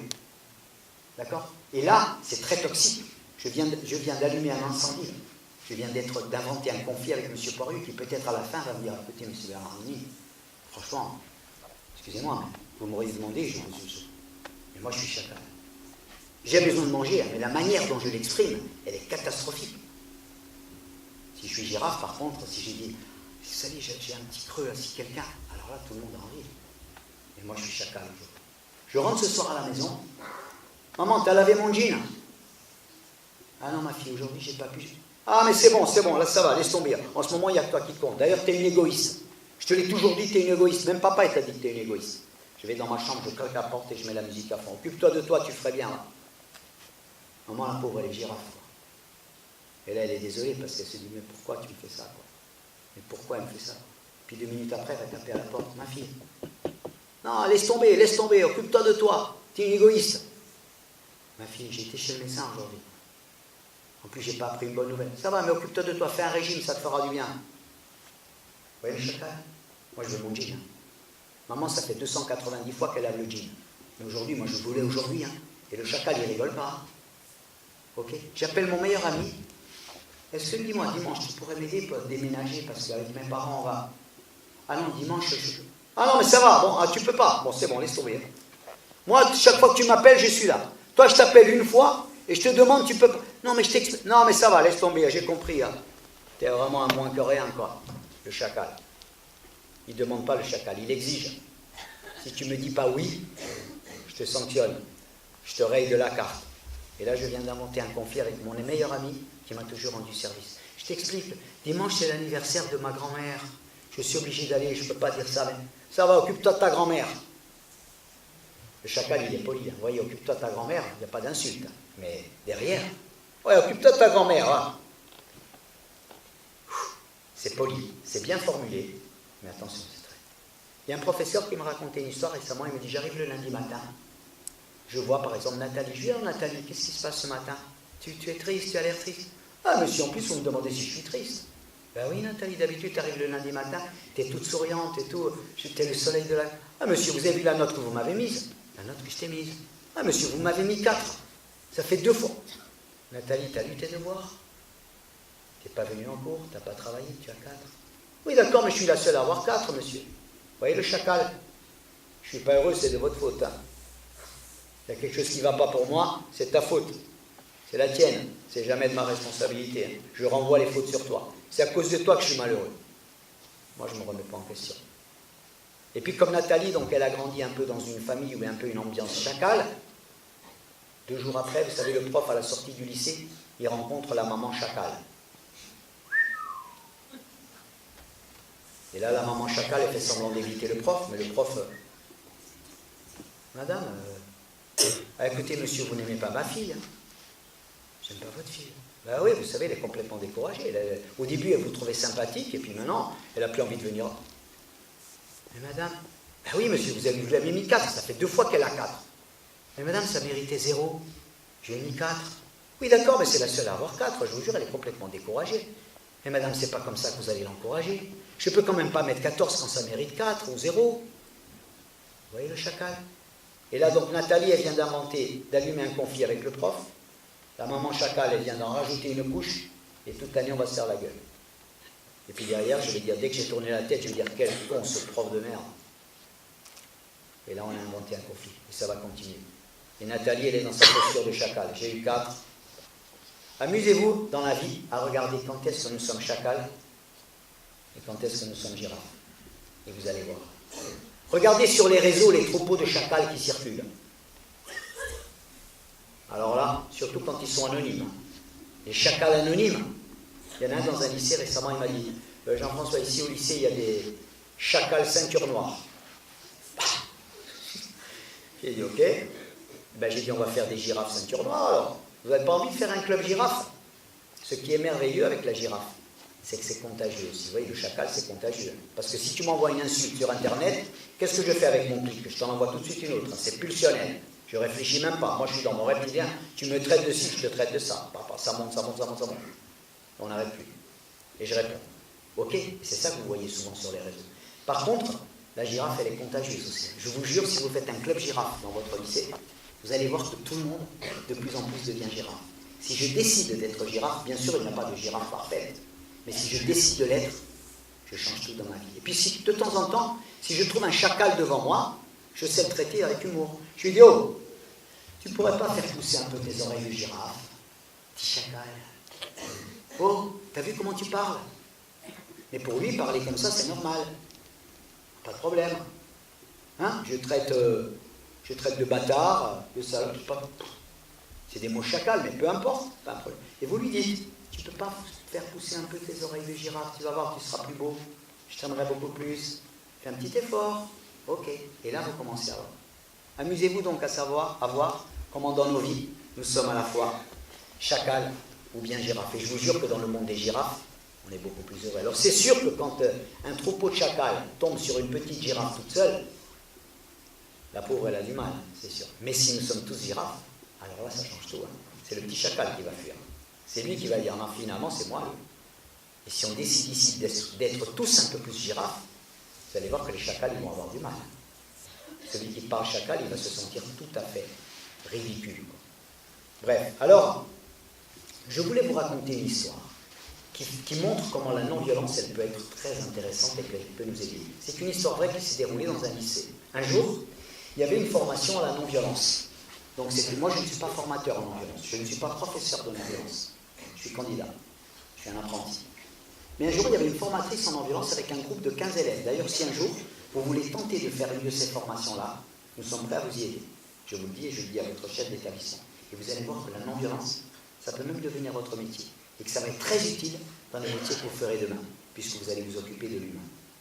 D'accord? Comment vous allez parler, comment on va vous parler, comment vous allez réussir. Et un jour, donc, dans ce groupe de 15, la formatrice arrive, elle dit, mais vous devriez être 15, que se passe-t-il? Vous n'êtes que 14. Alors, il y en a un qui dit, oui, madame, c'est Jean-Paul, il devait être là, mais il a quitté le lycée depuis 6 semaines. Ah bon? Et qu'est-ce qu'il dit? Ah, il n'avait plus envie de bosser au lycée, il a dit que c'était nul, ça ne servait à rien, qu'il avait envie de travailler. Ok, elle note quand même. Dans le courant de l'après-midi, on étudie la non-violence, un peu, on parle du chacal, de la girafe, de tout ça, un peu ce que je viens de vous dire. À 4h30, il y a un élève qui lève le doigt, qui dit, moi, madame, je voudrais parler de Jean-Paul. Alors les autres étaient surpris. Il dit, voilà, on est interne, madame. Jean-Paul était interne ici. Et depuis le début de l'année, avec Jean-Paul, on n'a pas été cool. Moi, j'ai participé, madame. Et alors, qu'est-ce qui se passe? Un soir, on lui vole son sac. Un soir, on lui coupe les lacets de ses chaussures. Un soir, on lui cache son portable. Un soir, on lui coupe les lacets. Un soir, on met un chewing-gum sur son oreiller. Et Jean-Paul, il m'a dit qu'il n'en pouvait plus, madame. Moi, j'ai participé. Les autres, regarde, c'est une histoire que je vous raconte. Les autres, vous avez quelque chose à dire? Le troisième qui lève le doigt. Alors, moi aussi, je suis interne. Moi aussi, j'ai participé. Ce qu'on a fait avec Jean-Paul, c'est pas bien. Jean-Paul, c'est pour ça qu'il a quitté le lycée, madame. Moi aussi, j'ai participé. Je me sens responsable. 3, 4, les autres? Un autre qui lève le doigt. Madame, moi, j'ai pas participé. Mais j'ai vu ce qui se passait. Ce qu'on a fait, c'est pas bien. Moi aussi, je me sens responsable. Parce que j'ai pas aidé Jean-Paul. Je sais pas pourquoi, je peux pas vous expliquer. Mais Jean-Paul, vous savez ce qu'il m'a dit? Il m'a dit qu'il allait faire une connerie et qu'on allait le regretter. Il était 5 heures. La formatrice a dit, ça vous dirait qu'on reste une petite heure ensemble pour réfléchir à comment on peut réparer ça? Oui, madame. Ils sont allés voir le proviseur, on a averti les parents, on rentrera à 18h30. Ils se sont mis autour d'une table. Qu'est-ce qu'on peut faire? Ils ont choisi une stratégie. Ils ont dit, on va écrire une lettre à Jean-Paul et à sa maman. Car Jean-Paul, figurez-vous, vivait seul avec sa maman. Et ça ne se passait pas très bien. Car sa maman n'était pas en très bonne santé. Je vais vous lire cette lettre qu'ils ont écrite. Je n'ai pas ajouté une virgule. C'est exactement la lettre qu'ils ont écrite. Je vous la lis. Chère madame, cher Jean-Paul, la classe de Bac Pro voulait te dire quelque chose. Pour nous, ce que tu as subi n'était que de la simple rigolade. Comme on le fait tous entre nous. On ne savait pas que ça te faisait autant de mal. C'est pour ça qu'on a eu une petite réunion de non-violence. On nous a raconté ce que tu éprouvais. La classe est désolée pour ce que tu subissais. Maintenant, il est trop tard pour revenir en arrière. C'est pour ça qu'à partir de ce moment, nous allons faire de notre mieux pour que tu puisses te sentir au meilleur. Et surtout passer ton examen dans les meilleures conditions. Tu peux revenir serein. Rien ne se passera comme avant. Comme ça, tu pourras dire à ta maman que ton calvaire est fini. Calvaire. Vous regarderez dans le dictionnaire. Maintenant, il ne reste plus que 6 mois. On t'assure qu'ils se passeront bien. Sur ce, la classe te souhaite un bon retour parmi nous. 14 signatures. Ils sont allés prendre une enveloppe, ils ont acheté un timbre, ils ont demandé l'adresse, ils ont posté la lettre. Je vous jure que tous les matins, ils allaient demander à la secrétaire du proviseur si la maman de Jean-Paul avait appelé. Au bout de 6 jours, la maman de Jean-Paul a appelé. Au bout de 8 jours, Jean-Paul est revenu au lycée. Je ne vous dis pas les retrouvailles. J'ai été les féliciter. Alors ils étaient tout étonnés. Je dis non, ne vous étonnez pas. J'ai dit quand vous faites le mal, on vous le dit. Quand vous faites le bien, on vous le dit aussi. J'ai dit c'est fantastique. Vous avez inventé une recette pour régler les conflits dans le lycée. Alors ils ne comprenaient pas trop. J'ai dit ouais. Est-ce que dans cette histoire, je vous pose la question, est-ce que quelqu'un a été puni? Est-ce que quelqu'un est passé en conseil de discipline? Est-ce que quelqu'un a été exclu du lycée? Est-ce que quelqu'un a dénoncé un camarade? Chacun a parlé pour lui-même. Moi, j'assume ce que j'ai fait. Je commence par la vérité. Et quand on commence par la vérité, on est beaucoup plus grand. Si on commence par le mensonge, il faudra inventer un deuxième, un troisième, un 10e mensonge. On ne s'en sort plus. Si vous commencez par la vérité, c'est fantastique. J'ai dit, vous avez trouvé une recette imparable pour régler les problèmes. Personne n'a été exclu. Moi, je parle pour moi. Je ne demande pas aux autres, je ne désigne pas les autres. Je commence par moi. Ma responsabilité, la mienne. Moi, qu'est-ce que j'ai fait? Moi, j'ai vu, mais j'ai rien dit. Je me sens responsable. Tu as bien raison. Parce que celui qui voit aussi et qui ne dit rien, il est responsable. Il s'imaginait que le proviseur allait venir 2 jours après pour les punir. Le proviseur est venu, il les a félicités aussi. Je vous ai fait un pas de géant incroyable. Et pour la petite histoire, Jean-Paul, il a eu son bac. Et aujourd'hui, ils sont les meilleurs copains du monde. Est-ce que vous croyez que les copains de Jean-Paul, c'était vraiment des gros salopards? Non, pour eux, c'était un jeu. Ils rentraient le soir à l'internat. Il y avait le pauvre petit Jean-Paul, qui peut-être allait savoir pour quelle raison, c'est le hasard. Tous les soirs, il était devenu le bouc émissaire. Et on tapait sur Jean-Paul comme on tape sur un punching ball. Sauf que Jean-Paul, 15 contre 1. Alors il disait, on ne comprend pas pourquoi il ne se défend pas. Ah, c'est sûr. À 15 contre 1, à 20 contre 1, tous les jours. Il faut être costaud. Hein. Il faut avoir le moral. Il faut venir trouver la paix après une journée de travail. Bref. Vous voyez comment on peut commencer à régler le conflit. La non-violence, elle nous enseigne ça. Alors, je ne vais pas m'étaler sur des situations de violence qui, elles, sont plutôt invisibles. Toutes les violences qui ne se voient pas. Pas tout de suite. On ne les reconnaît pas tout de suite comme violence. Par exemple, le chômage, la précarité, l'alcoolisme. Quelle violence. Tu avales une bouteille de whisky tous les jours dans ton corps. C'est une violence terrible. Le tabagisme, la pollution, la faim dans le monde. Un enfant qui meurt de faim toutes les 7 secondes dans le monde. Si ça, c'est pas violent. Pourtant, il n'y a personne qui le tue, ce pauvre gamin. Mais on meurt de faim toutes les 7 secondes. Si ça, c'est pas violent. Bref. Il y a aussi la violence que l'on s'inflige à soi-même. On peut se mutiler. Scarifier sa peau. C'est-à-dire, on peut être violent avec son corps en étant 6 heures par jour devant un écran de télé, quoi, sans bouger, quoi. Nos jambes, elles n'en peuvent plus, quoi. Bref, en se droguant. Je souffre. Quand je m'automutile, c'est que je souffre tellement à l'intérieur de moi que me couper la peau, ça me fait même plus mal. Tellement ce que je souffre en moi est tellement dur. Alors je me mutile. C'est un appel au secours, chercher une sortie. Mais la sortie, on ne la trouvera pas en se coupant la peau, quoi. La question, c'est pourquoi je souffre autant à l'intérieur de moi. Il y a la violence que l'homme fait subir aux animaux, j'en parlais tout à l'heure. Hein? On coupe les cornes des vaches, on tue les poussins mâles, on donne des antibiotiques aux cochons, parce que évidemment, on les fait vivre à 300 dans des pièces où il devrait être 10. Vous imaginez, les cochons, ils se mangent les oreilles, ils se bouffent la queue, ils saignent, on est obligé de leur donner des antibiotiques, des antidépresseurs, et après, nous mangeons ces antibiotiques et ces antidépresseurs dans le jambon que nous achetons. Bref. L'homme, il est extrêmement violent avec la nature aujourd'hui. D'accord? Il pense que la nature, c'est un grand réservoir et un grand dépotoir. Et il fait ça, il prend et il jette. Bref. L'homme est le seul être vivant qui empoisonne sa nourriture. On met des pesticides partout et on en retrouve forcément partout, y compris dans notre corps. D'accord? C'est bien la raison pour laquelle aujourd'hui en France, il y a 1000 nouveaux cas de cancer par jour. Et en même temps, par exemple, je vous dis quelque chose qui vous intéresse, parce que c'est l'alimentation, c'est le premier médicament pour tous. Vous savez par exemple que dans une pomme biologique, il y a autant de micronutriments, de vitamines, que dans 1,5 kg de pommes golden pesticidées. Quand vous mangez une pomme biologique, vous êtes autant nourri, vos cellules sont autant nourries que si vous aviez mangé 1 kg de pommes golden, 1,5 kg de pommes golden pesticidées. C'est de dire la différence. C'est-à-dire nous mangeons des calories vides. C'est pour ça qu'il faut qu'on mange beaucoup. On mange de plus en plus. Et en fait, on n'est pas nourri, quoi. Ne parlons pas de la qualité de l'air, on y reviendra tout à l'heure, si vous voulez qu'on y revienne. Bref, alors, il y a pareil. Est-ce qu'ici vous avez déjà été en colère? Qui n'a jamais été en colère? C'est bon signe. Ça veut dire que la colère, c'est la santé. Vous êtes bien vivant. Tant que nous serons vivants, nous serons en colère. Il y a plein de choses qui nous mettent en colère. La colère, vous voyez, c'est comme l'électricité. Ça peut nous éclairer, mais ne vous amusez jamais à mettre le doigt dans une prise électrique, parce que là, vous allez voir ce que c'est. La colère, c'est pareil. C'est comme un voyant rouge sur le tableau de bord de la voiture. Il faut s'arrêter, hein. Quand on est en colère, attention. Bref. Et là, vous rentrez vite, très vite dans la logique du crocodile. Quand je suis en colère, je peux être complètement aveugle. Je suis sourd, j'entends plus personne.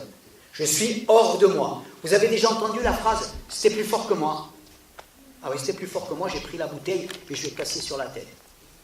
Puis tout de suite après, j'ai regretté. Je l'ai fait parce qu'il n'y a personne pour m'arrêter. Moi, je suis tellement en colère, je ne sais plus me contrôler. En non-violence, on apprend ça. On apprend à contrôler ces colères. Je m'emporte. Mon vase émotionnel, il est plein, quoi. D'accord? On m'agresse, alors là, je pars comme un... Bref, je suis comme une porte qui sort de ses gonds. Vous voyez, une porte qui sort de ses gonds, c'est plus une porte. Ma colère est justifiée peut-être, mais c'était plus fort que moi, j'ai pas pu me retenir. Je te jure, il m'a tellement... J'ai pété les plombs. Je vais vous raconter une histoire. Un jour, je reçois une lettre d'un prisonnier. Il m'écrit, il dit Jean-François, j'aime beaucoup ta musique. J'ai vu que tu vas parler de non-violence. Il me dit, moi, tu vois, je suis en prison pour 20 ans. Parce que j'ai fait... et donc, il me raconte un peu d'autres trucs. Alors, j'ai dit, je lui ai répondu. Je lui ai répondu une fois, 2 fois, et puis j'ai été le voir. On a pris confiance. Alors, il m'a raconté un peu son histoire. Vous imaginez bien que quelqu'un qui a été condamné à 20 ans de prison, c'est pas quelqu'un qui a commis un petit larcin. En fait, il avait commis l'acte le plus grave possible. Il avait tué une personne. Il dit, j'ai fait 2 erreurs. J'ai dit, qu'est-ce que tu as fait comme 2 erreurs? Il me dit, d'abord, je voulais avoir un ami qui me protège dans toutes les situations. Je voulais me sentir fort, que personne ne m'embête. Je voulais ne plus craindre personne. J'ai dit, alors, qu'est-ce que tu as fait? J'ai acheté une arme. Cette arme, je l'avais toujours avec moi. Dans le vide-poche de ma voiture, sous le siège. Quand je sortais au restaurant, je l'avais là derrière ma veste. Je l'avais toujours avec moi. Avec ça, je craignais personne. Personne ne pouvait me... Ok? J'étais sûr de moi. Ça, c'est la première erreur que j'ai faite. Je croyais que c'était mon meilleur ami. En fait, c'était ma pire ennemie. Effectivement, quand vous avez toujours une arme avec vous, c'est comme si vous signiez une lettre que vous n'avez pas lue. Vous signeriez une lettre que vous n'avez pas lue? Non. Vous ne savez pas ce qu'il y a dessus. Une arme, c'est pareil. Vous croyez qu'elle va vous sauver la vie, et très souvent, c'est elle qui va vous la détruire. J'ai dit, ta 2e erreur? Il dit, ma 2e erreur, c'est que je travaillais avec un copain, on était au lycée ensemble, on a fait nos études, on a monté une société, ça a duré 10 ans, 15 ans. Et puis après, on a commencé à avoir des problèmes. Je me suis rendu compte qu'il n'était pas clair. Il avait un train de vie bien supérieur au mien. J'ai dit, mais il y a un problème. Je me rendais compte je lui posais des questions, il ne répondait pas.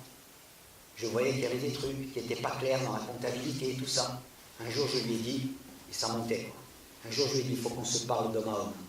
Puisque c'est comme ça, on va se parler d'homme à homme. Alors, ils se sont donné rendez-vous un soir au-dessus de la ville, à la tombée de la nuit, à 20h. Et là, ils sont arrivés, ils étaient tous les deux tout seuls. Il me raconte ça. Il dit, alors j'ai commencé à poser des questions. Elle dit, non seulement il ne répondait pas, mais il ricanait. Il insultait. Et moi, ça montait. Ça montait. Ça montait, ça montait. Et puis après, il y a la goutte qui fait déborder le vase. Si je ne tirais pas, je n'étais pas un homme. Si je ne tirais pas, je perdais mon honneur. Si je ne tirais pas, j'étais un lâche. Il me dit, ça a duré 3 secondes. Je l'ai abattu là. Dès que je l'ai abattu, je suis rentré dans ma voiture, j'ai mis ma tête sur le volant et j'ai pleuré pendant une demi-heure. Tout de suite. Je me suis rendu compte du désastre que je venais d'accomplir. J'ai eu du mal à rentrer chez moi à minuit. Il dit, j'ai attendu la police jusqu'à 6h du matin. Il dit, c'est pour ça que je suis en prison aujourd'hui. Je vais 20 ans en prison. À cause de 3 secondes. Vous voyez, 3 secondes. Je vous jure qu'en prison, il y a énormément de gens qui sont là à cause de ces 3 secondes. C'est-à-dire, ils sont livrés à eux-mêmes, à la mafia intérieure. Si je ne tire pas, je ne suis pas un homme. Tu tires et après tu regrettes. C'est drôle, hein? Et il n'y a personne pour te dire, arrête. Personne pour te dire, fais pas le con, arrête. Vous êtes livré à vous-même. Vous êtes le vrai crocodile, le vrai chacal, un chacal armé. Et là, ça part. Vous êtes une bombe, une mafia intérieure. Vous voyez, si à la sortie, là, quand on sort, je vois 2 personnes qui se battent. Je peux très bien passer comme si je n'avais rien vu, je ne les connais pas. Puis à la fin, ils vont peut-être... il y en a un qui va tomber, ou peut-être un qui va tirer sur l'autre. Et puis moi, je passe comme si de rien n'était. Si je vois 2 personnes en colère, mon devoir, c'est quoi? Arrêtez, je crie, j'appelle au secours, mais je ne passe pas comme si de rien n'était. Je ne suis pas spectateur, d'accord? Je vois mes 2 copains qui, sur un terrain de foot, sont en train de se... Qu'est-ce que je fais? Arrêtez, oh les mecs! Vous le voyez des fois, quand il y a des gens comme ça intelligents. Si je vois que ça monte entre vous, qu'est-ce qu'on fait? On ne sait pas. Il faut arrêter, stop. Vous ne réglez pas le problème, mais au moins vous arrêtez l'engrenage qui fait que ça monte. Ça monte, hein? Un coup de poing, un cutter, une arme, 2 armes, et c'est bon. Hein? On finit, quoi. Vous voyez comment la colère, ça peut nous aveugler? Vous voyez comment ça peut nous rendre totalement sourds et aveugles? Et bien sûr, nous engager dans des impasses qui font qu'après vous finissez votre vie en prison. Ça veut dire qu'en fait, tu as droit à toutes les colères, mais tu n'as pas droit à tous les actes et à tous les comportements. Le crocodile, lui, il n'a pas de choix. Hein. Le crocodile, il ne connaît pas, il n'a pas de 3e cerveau. Donc, il fait comme il peut. Hein. Alors, Pour vous donner un exemple aussi du courage de la non-violence, vous savez, récemment, j'étais dans une grande ville, je sors d'une conférence d'un lycée, je marche 2 rues après et j'entends des cris. Je m'approche et je vois un groupe de jeunes filles qui étaient en cercle comme ça. Alors je passe ma tête et je me rends compte qu'il y en avait 2 qui avaient la tête dans le caniveau. Ah monsieur, c'est une salope, regardez. Elle dit qu'elle n'a pas envoyé de texto à ma copine, regardez la monteuse qu'elle a. Ah j'ai dit, j'ai rien à foutre des textos, j'ai dit parce que là, dans 2 minutes, elles sont toutes les 2 à l'hôpital. Vous savez ce que faisaient toutes les autres autour? On filme. Tout le monde filme. C'est-à-dire que si demain ça arrive à ma petite sœur, vous filmez. Si ça arrive à ta grand-mère, nous tous on filme. Si ça arrive à ta maman, nous on passe, on filme. C'est délicieux spectacle. Ça c'est le contraire du courage. Ça c'est le contraire de la non-violence. Je suis spectateur. Comme une corrida, vous voyez? Je regarde le toréador et le taureau. C'est génial. Ça, c'est le monde des crocodiles. Ça, c'est le paradis des crocodiles. La petite girafe, elle s'en sortira jamais.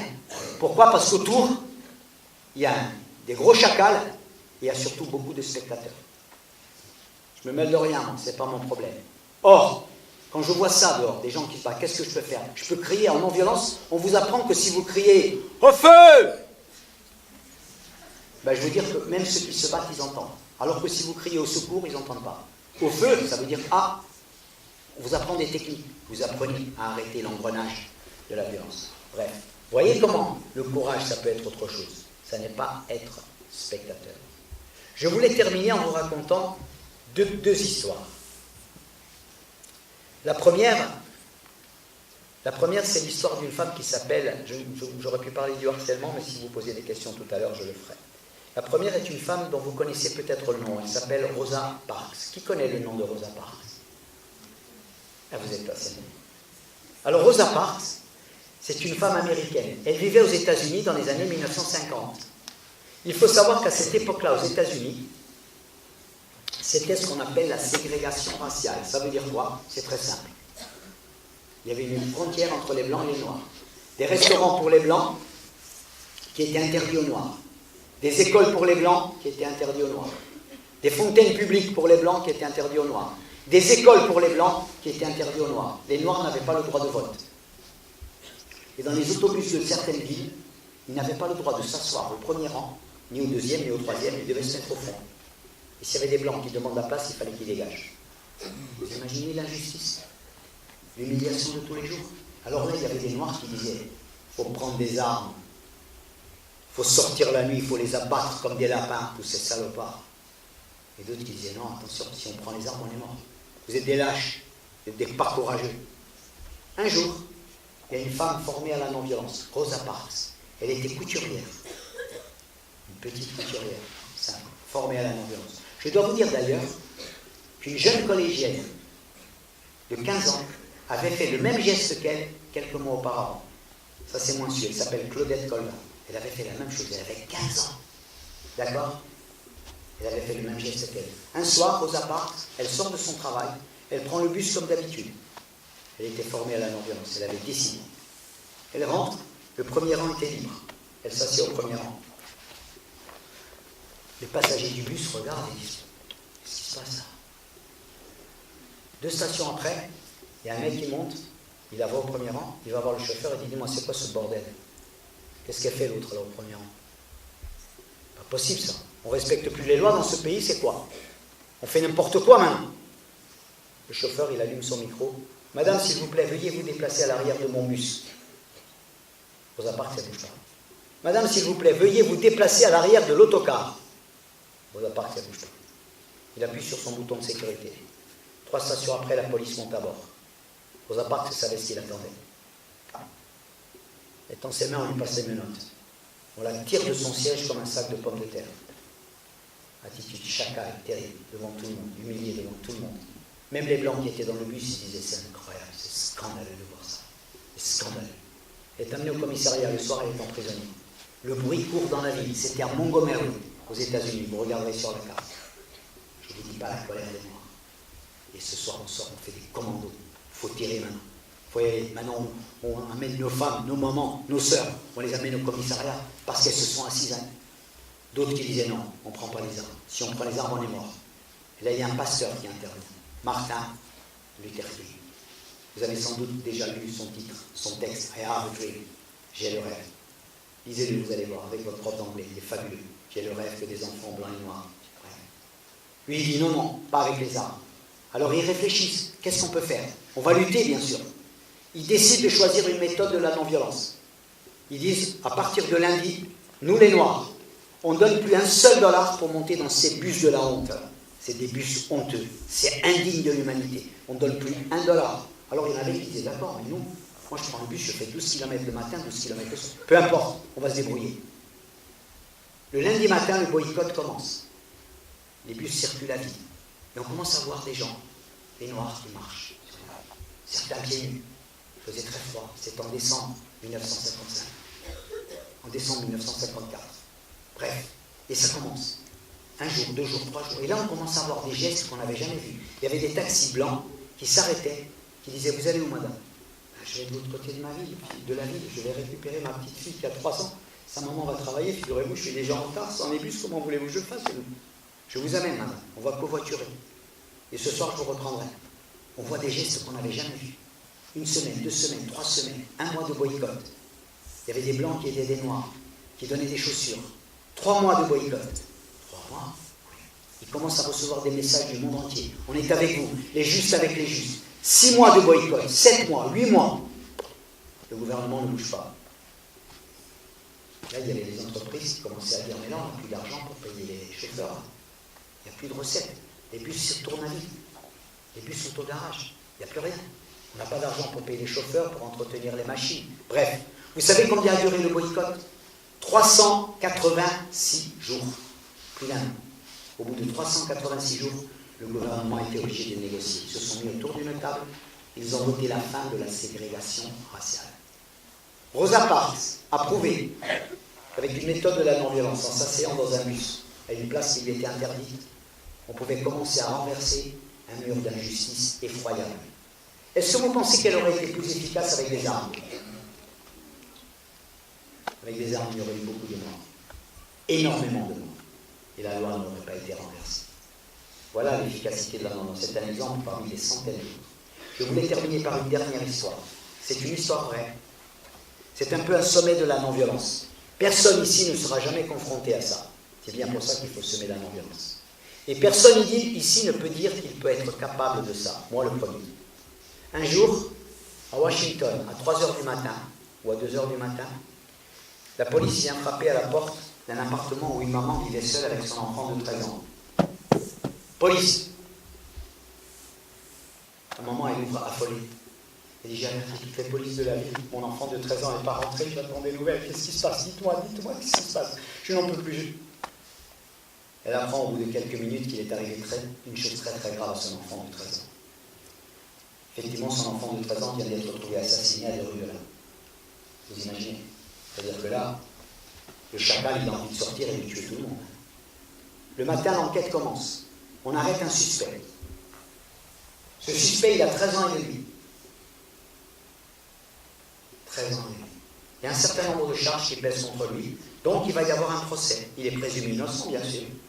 Le procès va avoir lieu quelques mois après. Elle se rend au procès. Pour la première fois, elle voit le présumé coupable ou innocent devant elle. Elle s'approche de lui. Elle le regarde et le fixe. Moment de silence, et puis elle lui dit « I will kill you. I will kill you. » Je vais te tuer. Je te tuerai. Je vais te tuer. Elle va s'asseoir à sa place. Le procès a lieu, on examine les faits, il y a des preuves, il est reconnu coupable. Il est donc incarcéré. Elle demande l'adresse de la prison où il est incarcéré. Elle écrit une lettre au directeur. Elle demande un droit de parloir, un droit de visite. Le directeur de la prison reçoit ça et dit « La maman de la victime demande à venir visiter l'assassin de son fils. » Il en parle au détenu. Il dit « Ça te dirait que la maman de la victime vienne te voir au parloir ?» Il dit « Oui, pourquoi pas. » Il accepte. Le directeur accepte. Elle a l'autorisation de parloir. Pour la première fois, elle va le voir. Je le trouve dans un parloir, derrière une vitre, un surveillant est là. Silence. Puis après, ton père est venu te voir? Je n'ai pas de père. Ta mère est venue te voir. Je n'ai pas de mère. Depuis que tu es là, depuis 6 mois, personne n'est venu te voir. Personne n'est venu me voir. C'est comment la vie en prison? C'est l'enfer. Pourquoi? On est 4 dans la cellule. Et alors, je suis toujours le dernier à m'endormir, je m'endors à 4 heures du matin. Pourquoi? J'ai peur que les autres me fassent ce que j'ai fait à votre fils. L'enfer. En partant, elle donne 5 $ aux surveillants pour qu'ils puissent continuer, c'est-à-dire acheter de la nourriture. Parce qu'on mangeait très mal, apparemment. 25 $. Ça te dit, je reviens te revoir? Et oui, vous pouvez revenir. Tous les mois, elle va le voir. Tous les mois, pendant des années. Elle lui amène un livre. Elle l'intéresse à tel sujet. Elle lui parle de non-violence. Elle lui donne ce livre, l'intelligence émotionnelle. Elle l'intéresse à des choses. Elle lui amène une paire de baskets, fait du sport, c'est important pour toi. Elle est la seule personne qui lui rend visite. Au bout de quelques années, elle lui dit, tu sais que le 4 avril, tu es libéré? Et oui. Tu veux faire quoi quand tu sors? Je vais travailler, je suis autre, je suis un homme. Tu vas dormir où? Je ne sais pas. Ça te dirait que je t'héberge, que je te dépanne pendant 8 mois? Si vous voulez. Il est libéré, elle va l'attendre devant sa prison, il a son petit sac, elle l'amène chez elle. Il dit, voilà, la petite mezzanine, là-bas, ce sera ta chambre. Voilà la clé. Le matin, si tu veux, tu pourras descendre prendre un café. D'accord. Le matin, il descendait boire le café, puis il s'enfermait dans sa chambre. Il dit, pourquoi tu ne sors pas? J'ai peur de la vie. J'ai peur de retrouver les lieux où j'ai commis cet acte, qui est tellement grave, dont j'ai bien conscience aujourd'hui. Faut que tu sortes. T'as envie de travailler? Ouais, je travaille. Elle appelle son meilleur ami, elle dit, ça te dirait d'embaucher, j'ai un jeune là qui voudrait... Et ouais, je cherche quelqu'un, j'ai des dépôts, il faudrait faire du rangement, je cherche un responsable. Évidemment, il dit, oui, mais je le prends en mi-temps. Il commence à travailler. Au bout de quelques semaines, elle appelle son ami, elle dit, alors, comment ça se passe? Elle me dit, il est fantastique. Ah, je te jure. Ah, s'il veut, je l'embauche à plein temps. Hein. Il est merveilleux. Hein. C'est un mec extraordinaire que tu m'as envoyé. Hein. Elle était contente. Elle était ravie. Ok, ça se passe comme ça. 3 mois, 4 mois, 5 mois, 6 mois. Au bout de 8 mois, elle lui dit, tu sais que samedi prochain, notre contrat se termine? Et oui, oui. Elle dit, alors, dimanche matin, j'aimerais te voir dans mon salon. Le dimanche matin, il vient dans son salon. Il s'assied. Elle lui dit, dis-moi, est-ce que tu te souviens de ce que je t'ai dit au tribunal? Et oui, je me souviens. Qu'est-ce que je t'ai dit au tribunal?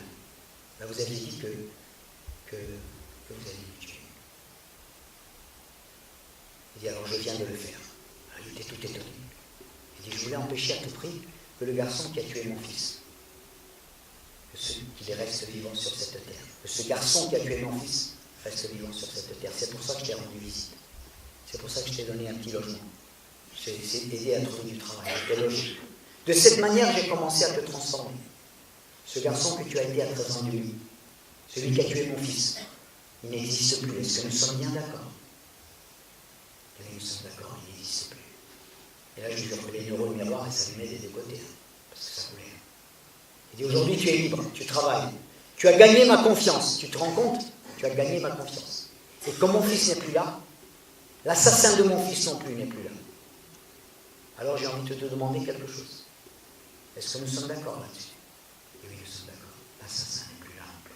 Je suis un autre. Et j'ai envie de te demander si tu veux rester ici, tu auras la plus grande chambre là-bas. D'accord? Puis mon ami veut t'embaucher à plein temps, tu seras le responsable de ses dépôts, tu es d'accord? Il a accepté. Il est resté avec elle pendant quelques mois. Vous savez ce qu'elle a fait quelques mois après? Elle lui a demandé de l'adopter. Il a accepté. Elle est devenue la maman adoptive de l'assassin de son fils. Vous devez vous dire, vous êtes tombé sur la folle du coin, monsieur. Vous avez le droit. Je vous ai dit, jamais personne ne sera confronté à ça. Et personne ne peut dire qu'elle est capable de ça. Mais elle a choisi cette voie-là. Je voulais vous montrer, c'est exigeant bien évidemment, qu'avec l'ordinateur humain, on peut aussi inventer des choses comme ça. Est-ce que vous croyez vraiment que cet enfant qu'il a été à 13 ans et demi, c'est une question que je vous pose, est-ce que vous croyez vraiment que c'était un gros salopard?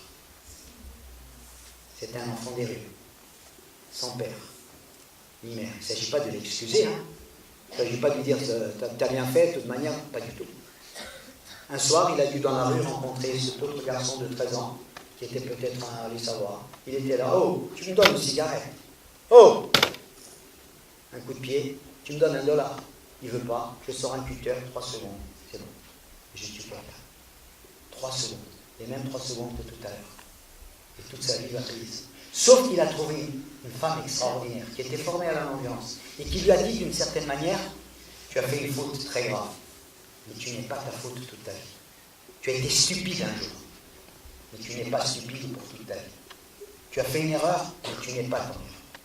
Et elle a retrouvé en lui tout ce qu'il pouvait devenir. Il est devenu un homme extraordinaire, qui pendant 3 secondes de sa vie a fait une erreur monumentale.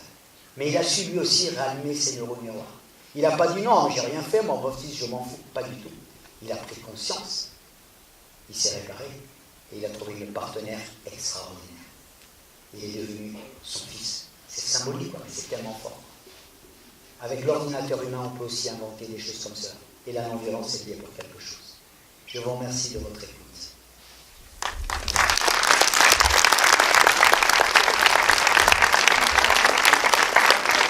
Alors, on a un petit moment, il y a un petit micro qui est là.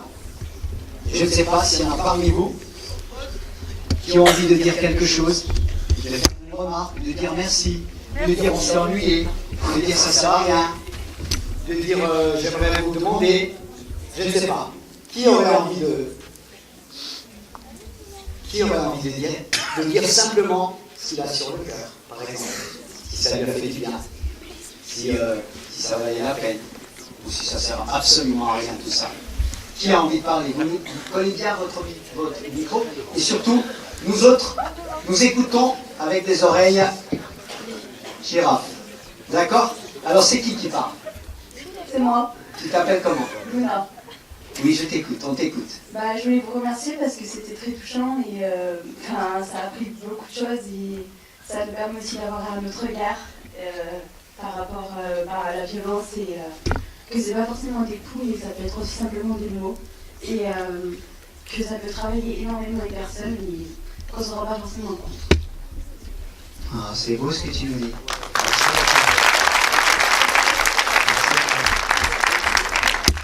Tu as bien raison que les mots ça peut faire très mal. Et que quand on se parle énormément chacal, tous les jours, c'est terrible à vivre parce que notre nature ne nous demande pas d'être un chacal. Elle veut plutôt que nous soyons beaucoup plus girafes. Merci à toi. Hein. Merci. Et merci pour tes larmes aussi. Merci à toi. Qui a envie de dire quelque chose?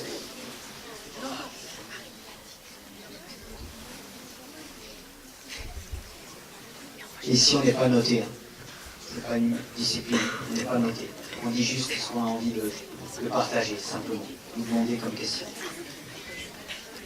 Bien haut les mains.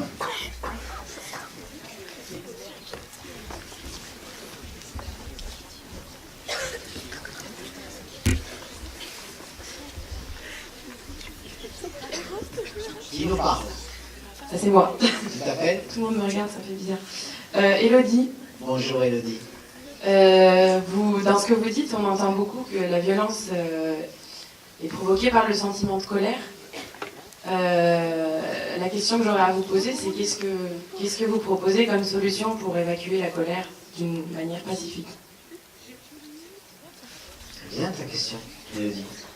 Alors, la violence, elle n'est pas provoquée par la colère. Si la colère existe, c'est parce qu'il y a des choses qui nous mettent en colère.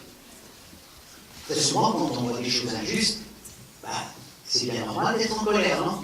Moi, je suis très en colère. Il y a des choses qui me mettent très en colère. Je la ressens, moi. La question, c'est qu'est-ce que je vais faire de ma colère? Est-ce que parce que je suis en colère, j'ai le droit de passer et de taper des coups de bâton à tout le monde? Ou de taper dans la gueule de celui que je rencontre? Ça, c'est la plus mauvaise des solutions, la plus mauvaise des mots. La non-violence, elle nous apprend à dire, de ma colère, je vais en faire quelque chose de positif. Tu vois, Picasso, il était très en colère. Mais il a mis toute sa vie à être enfermé dans une cave en rêvant de faire le plus beau tableau au monde. Sa colère, il l'a investi dans la beauté. Il n'a pas investi dans les armes. Il n'a pas investi dans le sang. Il n'a pas investi dans la violence que j'inflige aux autres ou à moi-même. Pas du tout. Et c'est là où la non-violence, elle vient nous aider. Rosa Parks, elle était très en colère, hein, mais elle n'a pas investi dans une Kalachnikov. Elle a appris comment on peut, avec des méthodes nobles, comment on peut renverser l'injustice. Parce que si, quand je suis en colère, j'utilise la violence, c'est comme si je voulais éteindre le feu avec le feu. Tu m'as fait mal, je te fais mal. Je souffre, tu vas souffrir. Je suis blessé, vous allez... Et là, ça monte. On n'éteint pas le feu avec le feu. Au contraire, avec le feu, vous redoublez le feu. Et ça fait encore plus mal. Quand je blesse celui qui m'a fait mal, je ne règle rien. En fait. Je viens de rajouter du mal au mal. Et donc je rajoute des couches de mal. Et ça continue, ça continue. Et à la fin, il y a tellement de souffrance qu'il n'y a plus de gagnant. À la fin, c'est des moments qui pleurent, c'est des gens qui perdent la vie, c'est de la souffrance, c'est des guerres, etc. Donc, la non-violence, elle nous apprend ça. Il faut être en colère. Je vous l'ai dit, c'est une très bonne chose d'être en colère. Il faut bien qu'il y ait des choses. Je suppose qu'il y a des choses qui vous mettent en colère ou pas, non? Bon, d'accord? La question, c'est qu'est-ce que vous allez en faire? Est-ce que parce qu'on est en colère, on sort et on casse tout? Non.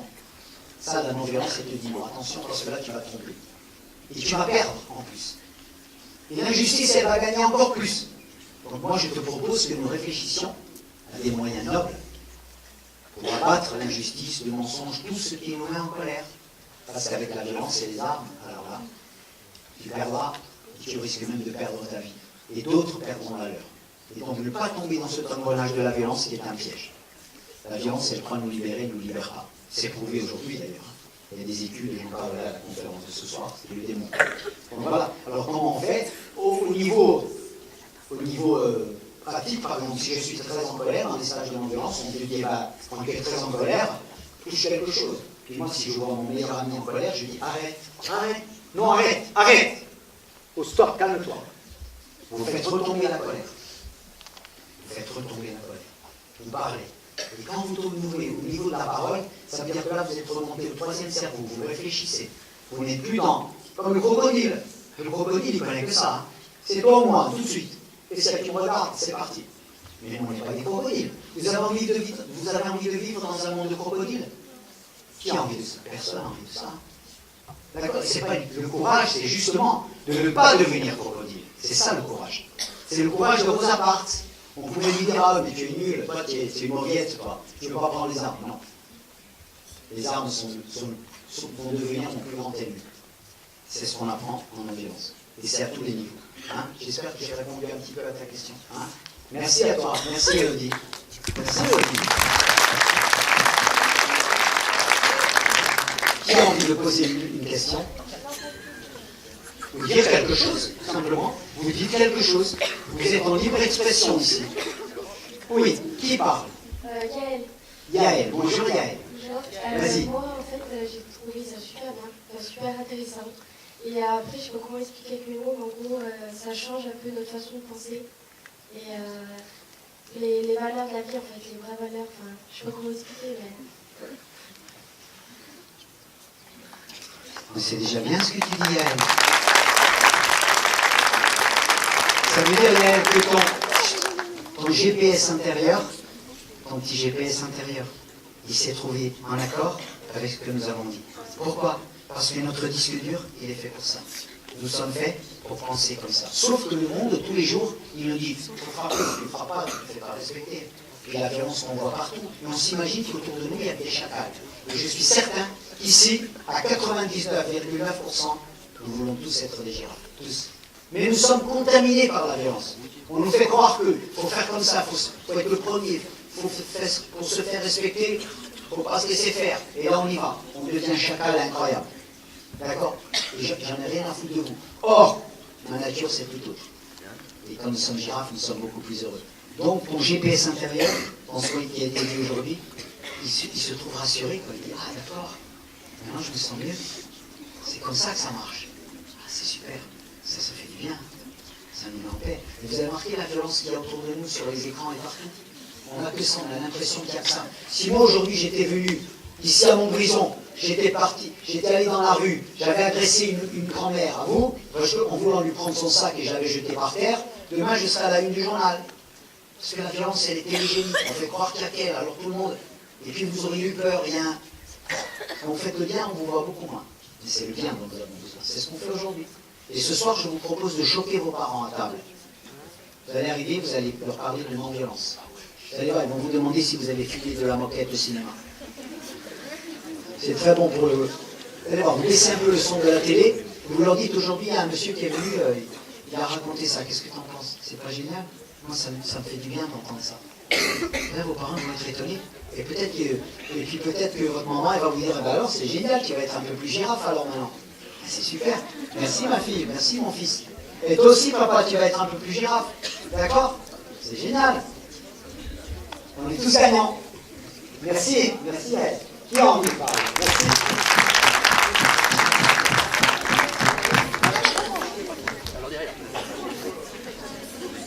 Oui. C'est Émeric. Tu t'appelles? Émeric. Émeric. Bonjour Émeric. C'était pour savoir comment on peut aider une personne violente. Ah, c'est une bonne question. Ça. Comment on peut aider une personne violente? Ben oui, si tu lui demandes déjà, de formuler, la question c'est d'où vient toute ta souffrance. Imagine que nous avons quelqu'un qui soit violent, etc. C'est déjà essayer de comprendre, mais d'où vient toute ta souffrance? Pourquoi tu es comme ça? Pourquoi tu es toujours chacun? Et si vous regardez bien derrière lui dans sa vie, vous allez mieux comprendre pourquoi il est chacun. Si vous savez comment il vit chez lui, comment son père se comporte avec lui, comment dans sa famille ça se passe. Et tiens, si son père était catholique et que tous les soirs il était violent avec sa mère, et lui, comment ça se passe? Comment il vit ça? Je connais des jeunes, vous savez, ils me disent, moi, quand mes parents se disputent, je vais me cacher dans ma chambre. Il y en a beaucoup qui vivent ça, qui trouvent ça extrêmement violent. Puis après, au fur et à mesure, ils deviennent violents aussi. C'est comprendre qu'est-ce qui se passe derrière. D'où vient toute ta souffrance. C'est pas le condamner en disant, mais lui, c'est un vrai connard. Pas du tout. Bien sûr que je dois lui dire, oh, je ne me laisse pas faire. Je te donne pas raison, mais je t'écoute. Mais dis-moi, qu'est-ce qui se passe? D'où vient toute ta souffrance? Je vais t'aider comme ça. Et si vous comprenez d'où vient toute sa souffrance, si vous l'aidez à parler, si vous l'écoutez déjà, il va baisser sa violence de 50%. Parce que vous l'écoutez. Or, jusqu'à présent, il n'y avait personne qui l'écoutait. Parce que tous ceux qui le rencontraient étaient là pour le juger. Lui, c'est vraiment un connard. C'est vraiment et là, tous les jours, il prend ça. Et il devient toujours plus chacal, là, forcément. Il n'y a rien de mieux. Donc, on peut l'aider déjà en l'écoutant, déjà. Puis on peut l'aider déjà en lui racontant une ou deux histoires qui pourraient l'inspirer. Et puis en lui disant, tu ne crois pas qu'on pourrait mieux faire quand même? Regarde la violence, regarde où ça mène, regarde ce que ça... etc. Donc l'aider, canaliser, faire tiers, s'occuper, s'interroger, c'est ça la manière dont tu peux l'épauler. Quelqu'un qui est dans la violence, il est comme aveuglé. Il est sourd. Quand vous êtes dans le cerveau reptilien, vous ne montez plus au troisième. Là, vous êtes un aveugle, vous n'entendez plus rien. Il n'y a plus un argument qui... Donc il faut baisser. On baisse en faisant parler, en écoutant. Ça commence comme ça. Et après, il y a peut-être deux étapes. Après, vous savez, il faut lui dire, mais tu ne crois pas qu'on pourrait mieux faire de cette manière?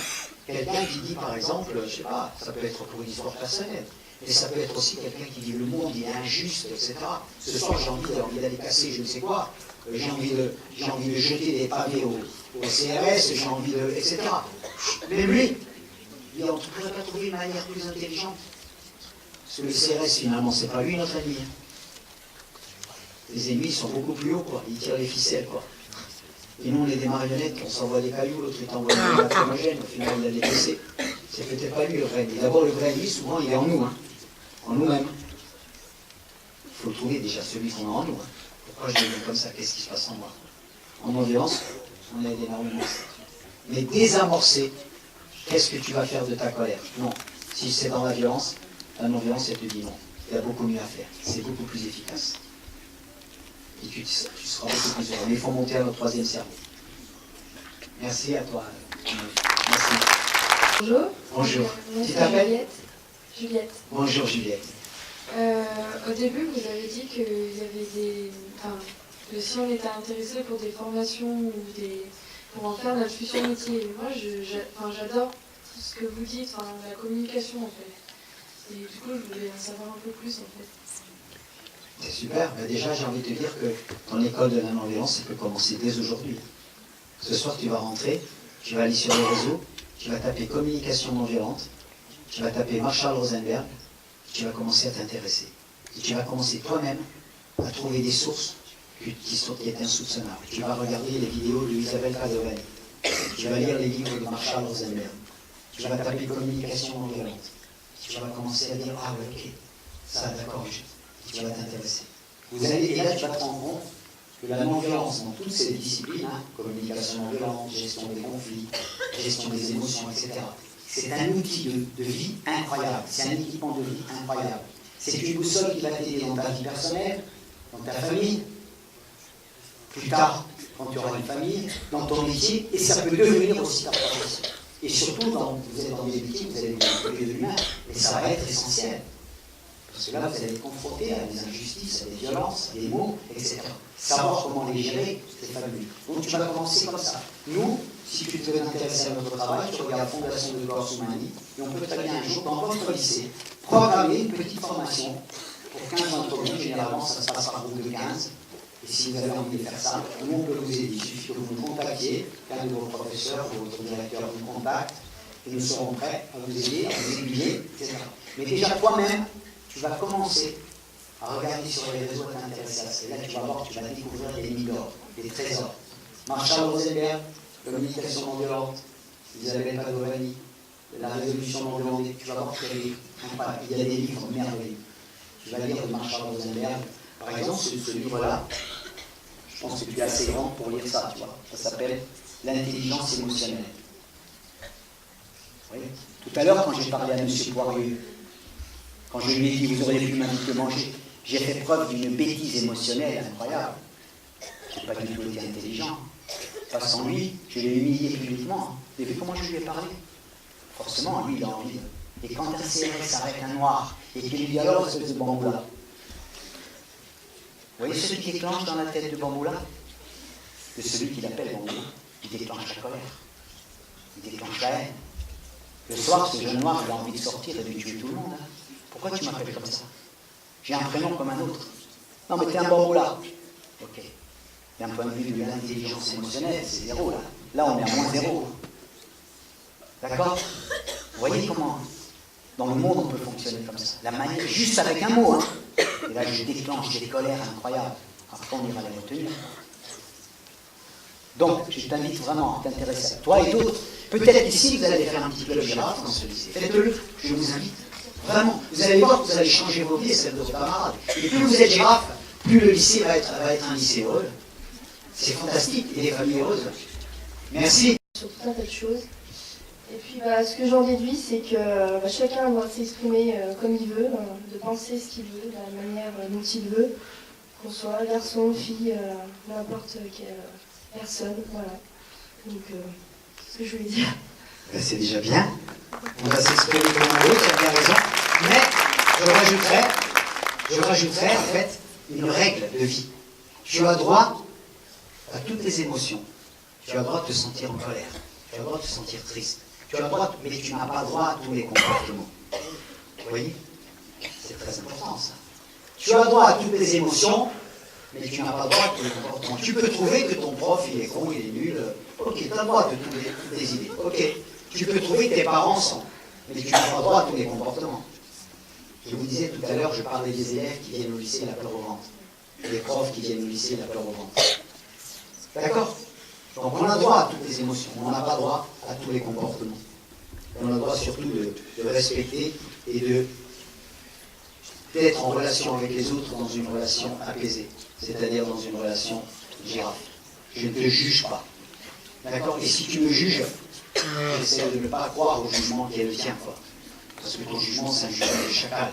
Quand on vous dit tu es nul, c'était vraiment... Il faut mettre ses oreilles girafes et dire chut. Je mets ça de côté, quoi. Je ne crois pas au jugement qui est le tien. Très souvent, il y a des spécialistes. Le chacal, c'est un spécialiste du jugement.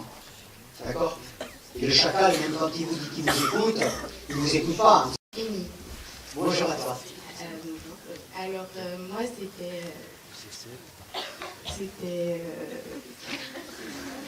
Vas-y, dis-nous. Prends ton temps. Prends ton tout temps. à l'heure, quand vous avez raconté l'histoire de la dame qui a adopté le garçon qui a tué son fils. Tout à fait. Et ben, vous avez dit qu'il avait changé, mais il a peut-être changé, mais il ne peut pas oublier ce qu'il a fait. Enfin, je ne sais pas comment expliquer, mais c'est compliqué. Enfin, en gros, on ne peut pas oublier ce qu'il a fait, et c'est pas... Tu as bien raison. On ne peut pas oublier ce qu'il a fait. Tu as bien raison. Et lui, il est le premier qui l'a dit. Je n'oublie pas ce que j'ai fait. Est-ce que pour autant, parce qu'il a fait cette erreur extrêmement grave, est-ce que pour autant nous devons le condamner à vitam aeternam? Il a fait une erreur, mais tu n'es pas ton erreur toute ta vie. Moi aussi, je peux faire des erreurs. Toi aussi, plus ou moins grave. Lui, il a fait l'erreur la plus totale. Donc, il a été en prison. Déjà, il a payé son erreur vis-à-vis de la société. Mais au fond de sa conscience, il a essayé de devenir ce qu'il était vraiment. Il s'est laissé piéger par sa colère un soir. Les 3 secondes. Mais tous, nous pouvons nous trouver piégés par nos colères. Hein. Tous. Nous pouvons, je vous jure, on est tous capables de violence, vous ne l'imaginez même pas. Quand j'ai vu cet homme en prison, là, dont je vous ai parlé tout à l'heure, je vous jure, quand vous le voyez, vous avez l'impression que c'est votre frère. Vous dites, c'est pas possible qu'il ait tué quelqu'un. En fait, il a été capable de tuer quelqu'un parce qu'il était dans un état émotionnel incroyable. C'était sa mafia qui décidait. Et quand sa mafia est retombée, il est allé pleurer dans la voiture. Il s'est laissé déborder par ses émotions. Est-ce que vous, pour autant, il faudra le condamner à vitam aeternam en disant on va lui couper la tête, comme on fait dans certains pays, on va le condamner à mort? Non. Parce que ça ne répare rien. Malheureusement, il a commis l'irréparable. Et le propre de l'irréparable, c'est qu'effectivement, l'enfant de la maman de Washington, il ne peut plus revenir. Par contre, toi, tu peux te transformer. Et tu n'es pas l'assassin pour toute ta vie. Et il faut que tu fasses un chemin, bien évidemment. C'est pas comme ça, c'est pas gratuit. Il faut que toi aussi tu fasses ton chemin. S'il avait dit, oh mais moi je ne l'ai pas tué, je rigole, et puis je ne regrette pas, je ne m'excuse même pas. C'est son problème, il m'a cherché. Pas du tout. En lui, il a fait beaucoup de travail, il a compris ce qu'il avait commis. C'est ça qui a permis d'ailleurs la confiance. Parce que si tu ne reconnais pas ce que tu as fait, alors là c'est pas possible. Je vous rappelle que la non-violence, on a dit, ça commence toujours par la vérité. J'assume ce que j'ai fait. Il a assumé. Effectivement, il a assumé un acte d'une gravité terrible. Parce que le meurtre, c'est pas négociable. On n'a pas le droit de toucher à la vie des autres. Retenez bien ça, la vie c'est sacré. On ne touche pas à la vie des autres. Il n'y a pas une religion qui te demande de tuer les autres. Pas une non-religion. Il n'y a rien qui te donne le droit de toucher à la vie de l'autre. Ça, le meurtre, c'est pas négociable. C'est très important de dire ça dans le monde d'aujourd'hui. Vous voyez bien ce qui se passe autour de nous. Merci à toi. Merci beaucoup. Oui. Bonjour. Bonjour. Tu t'appelles comment? Anaël. Bonjour Anaël. Alors, déjà je voudrais vous remercier pour ces paroles parce que c'est des paroles qui ont réveillé en moi certaines choses que je voudrais aborder aujourd'hui. Vous avez parlé d'étiquettes et bien souvent on met des étiquettes aux gens et je vais parler de la religion où on met une certaine étiquette à la religion. Et c'est vrai que moi j'ai grandi avec finalement une image, finalement un espoir, l'amour. Et bien souvent les gens et la société d'aujourd'hui voudraient éteindre ces choses et ne pas qu'on en parle. Et finalement, moi aujourd'hui, je vous remercie parce que vous me laissez la parole. Et je pense qu'à tous ceux qui ont des croyances, c'est important de le parler. C'est important de dire les choses. Parce que aujourd'hui, on est des messagers sur cette terre, sur des gens. Notre vie, elle passe, mais on a un message à laisser. Et aujourd'hui, ça a été mon temps pour laisser ce message aussi, dire à la jeunesse, qui est ici, hein, je suis jeune aussi, mais qu'on a quelque chose à dire et il faut le dire. Et il ne faut pas avoir peur de le dire parce que ça peut percuter le cœur de quelqu'un. Et je vous remercie parce que votre message aussi a percuté le mien, comme j'ai envie que le mien percute le cœur de quelqu'un, pour arrêter toute cette violence. Voilà.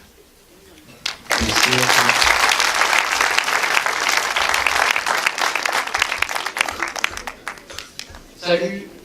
Juste une chose. Ouais, juste une chose. Tu as parlé de croyance. C'est très important de croire. Croire à la vie, croire en soi, avoir des croyances. Tu as prononcé le mot de religion.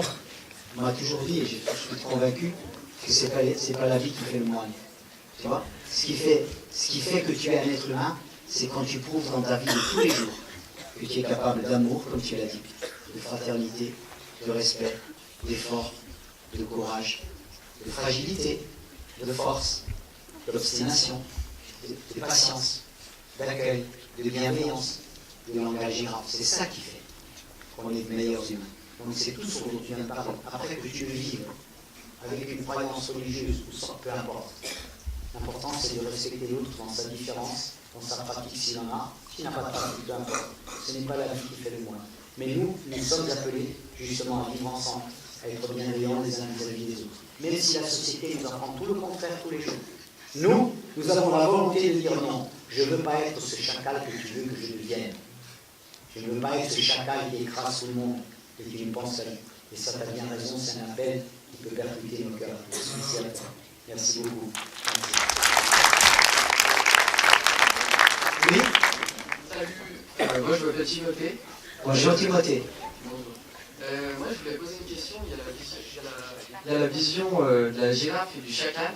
Est-ce qu'il n'y a pas une sorte de nuance à mettre un petit peu au milieu, quelque chose un peu plus équilibré? Tu as bien raison, parce que même le chacal, le pauvre, je pense qu'on fait un portrait de lui qui n'est pas tout à fait réel. Parce qu'en fait, ce chacal, lui aussi, il a sa part de girafe. Tu vois. Et je suis sûr qu'à la fin, vous savez ce que peut faire la girafe? Le chacal peut faire ça. Et oui, c'est ça la vie. Et oui, c'est ça.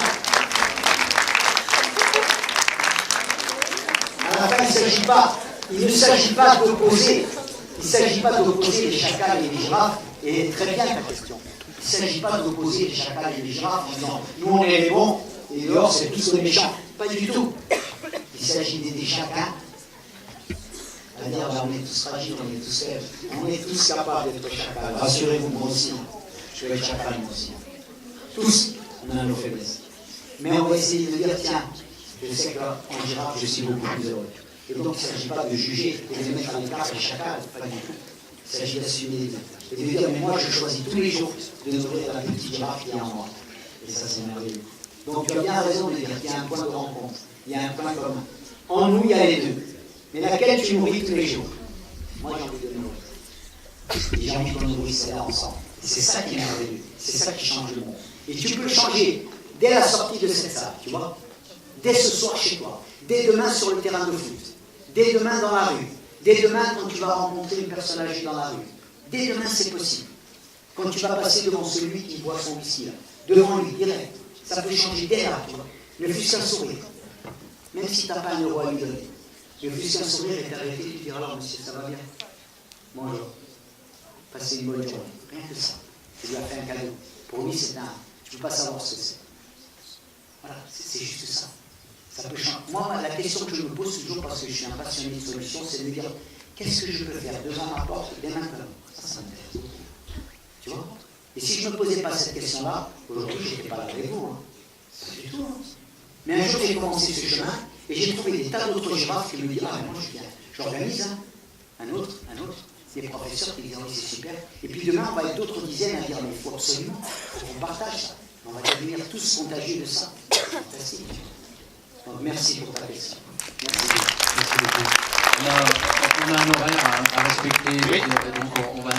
Donc on a terminé. On va s'arrêter, on va frustrer certainement beaucoup de monde qui voulait poser des questions. Ce que je vous propose, si vous voulez, on n'en a pas pour longtemps, si vous voulez garder un souvenir de cette journée, vous descendez tous vers Jean-François et on va faire une photo, nous de là-haut, pour ceux qui veulent, bien sûr. Il y a pas juste une chose, avant de descendre. Vous savez comment, en langue des signes, vous savez comment on dit non-violence? Ça se dit comme ça. Regardez. Faites-le. Comme ça. En langue des signes, c'est comme ça qu'on dit. Allez, venez, on va faire la photo.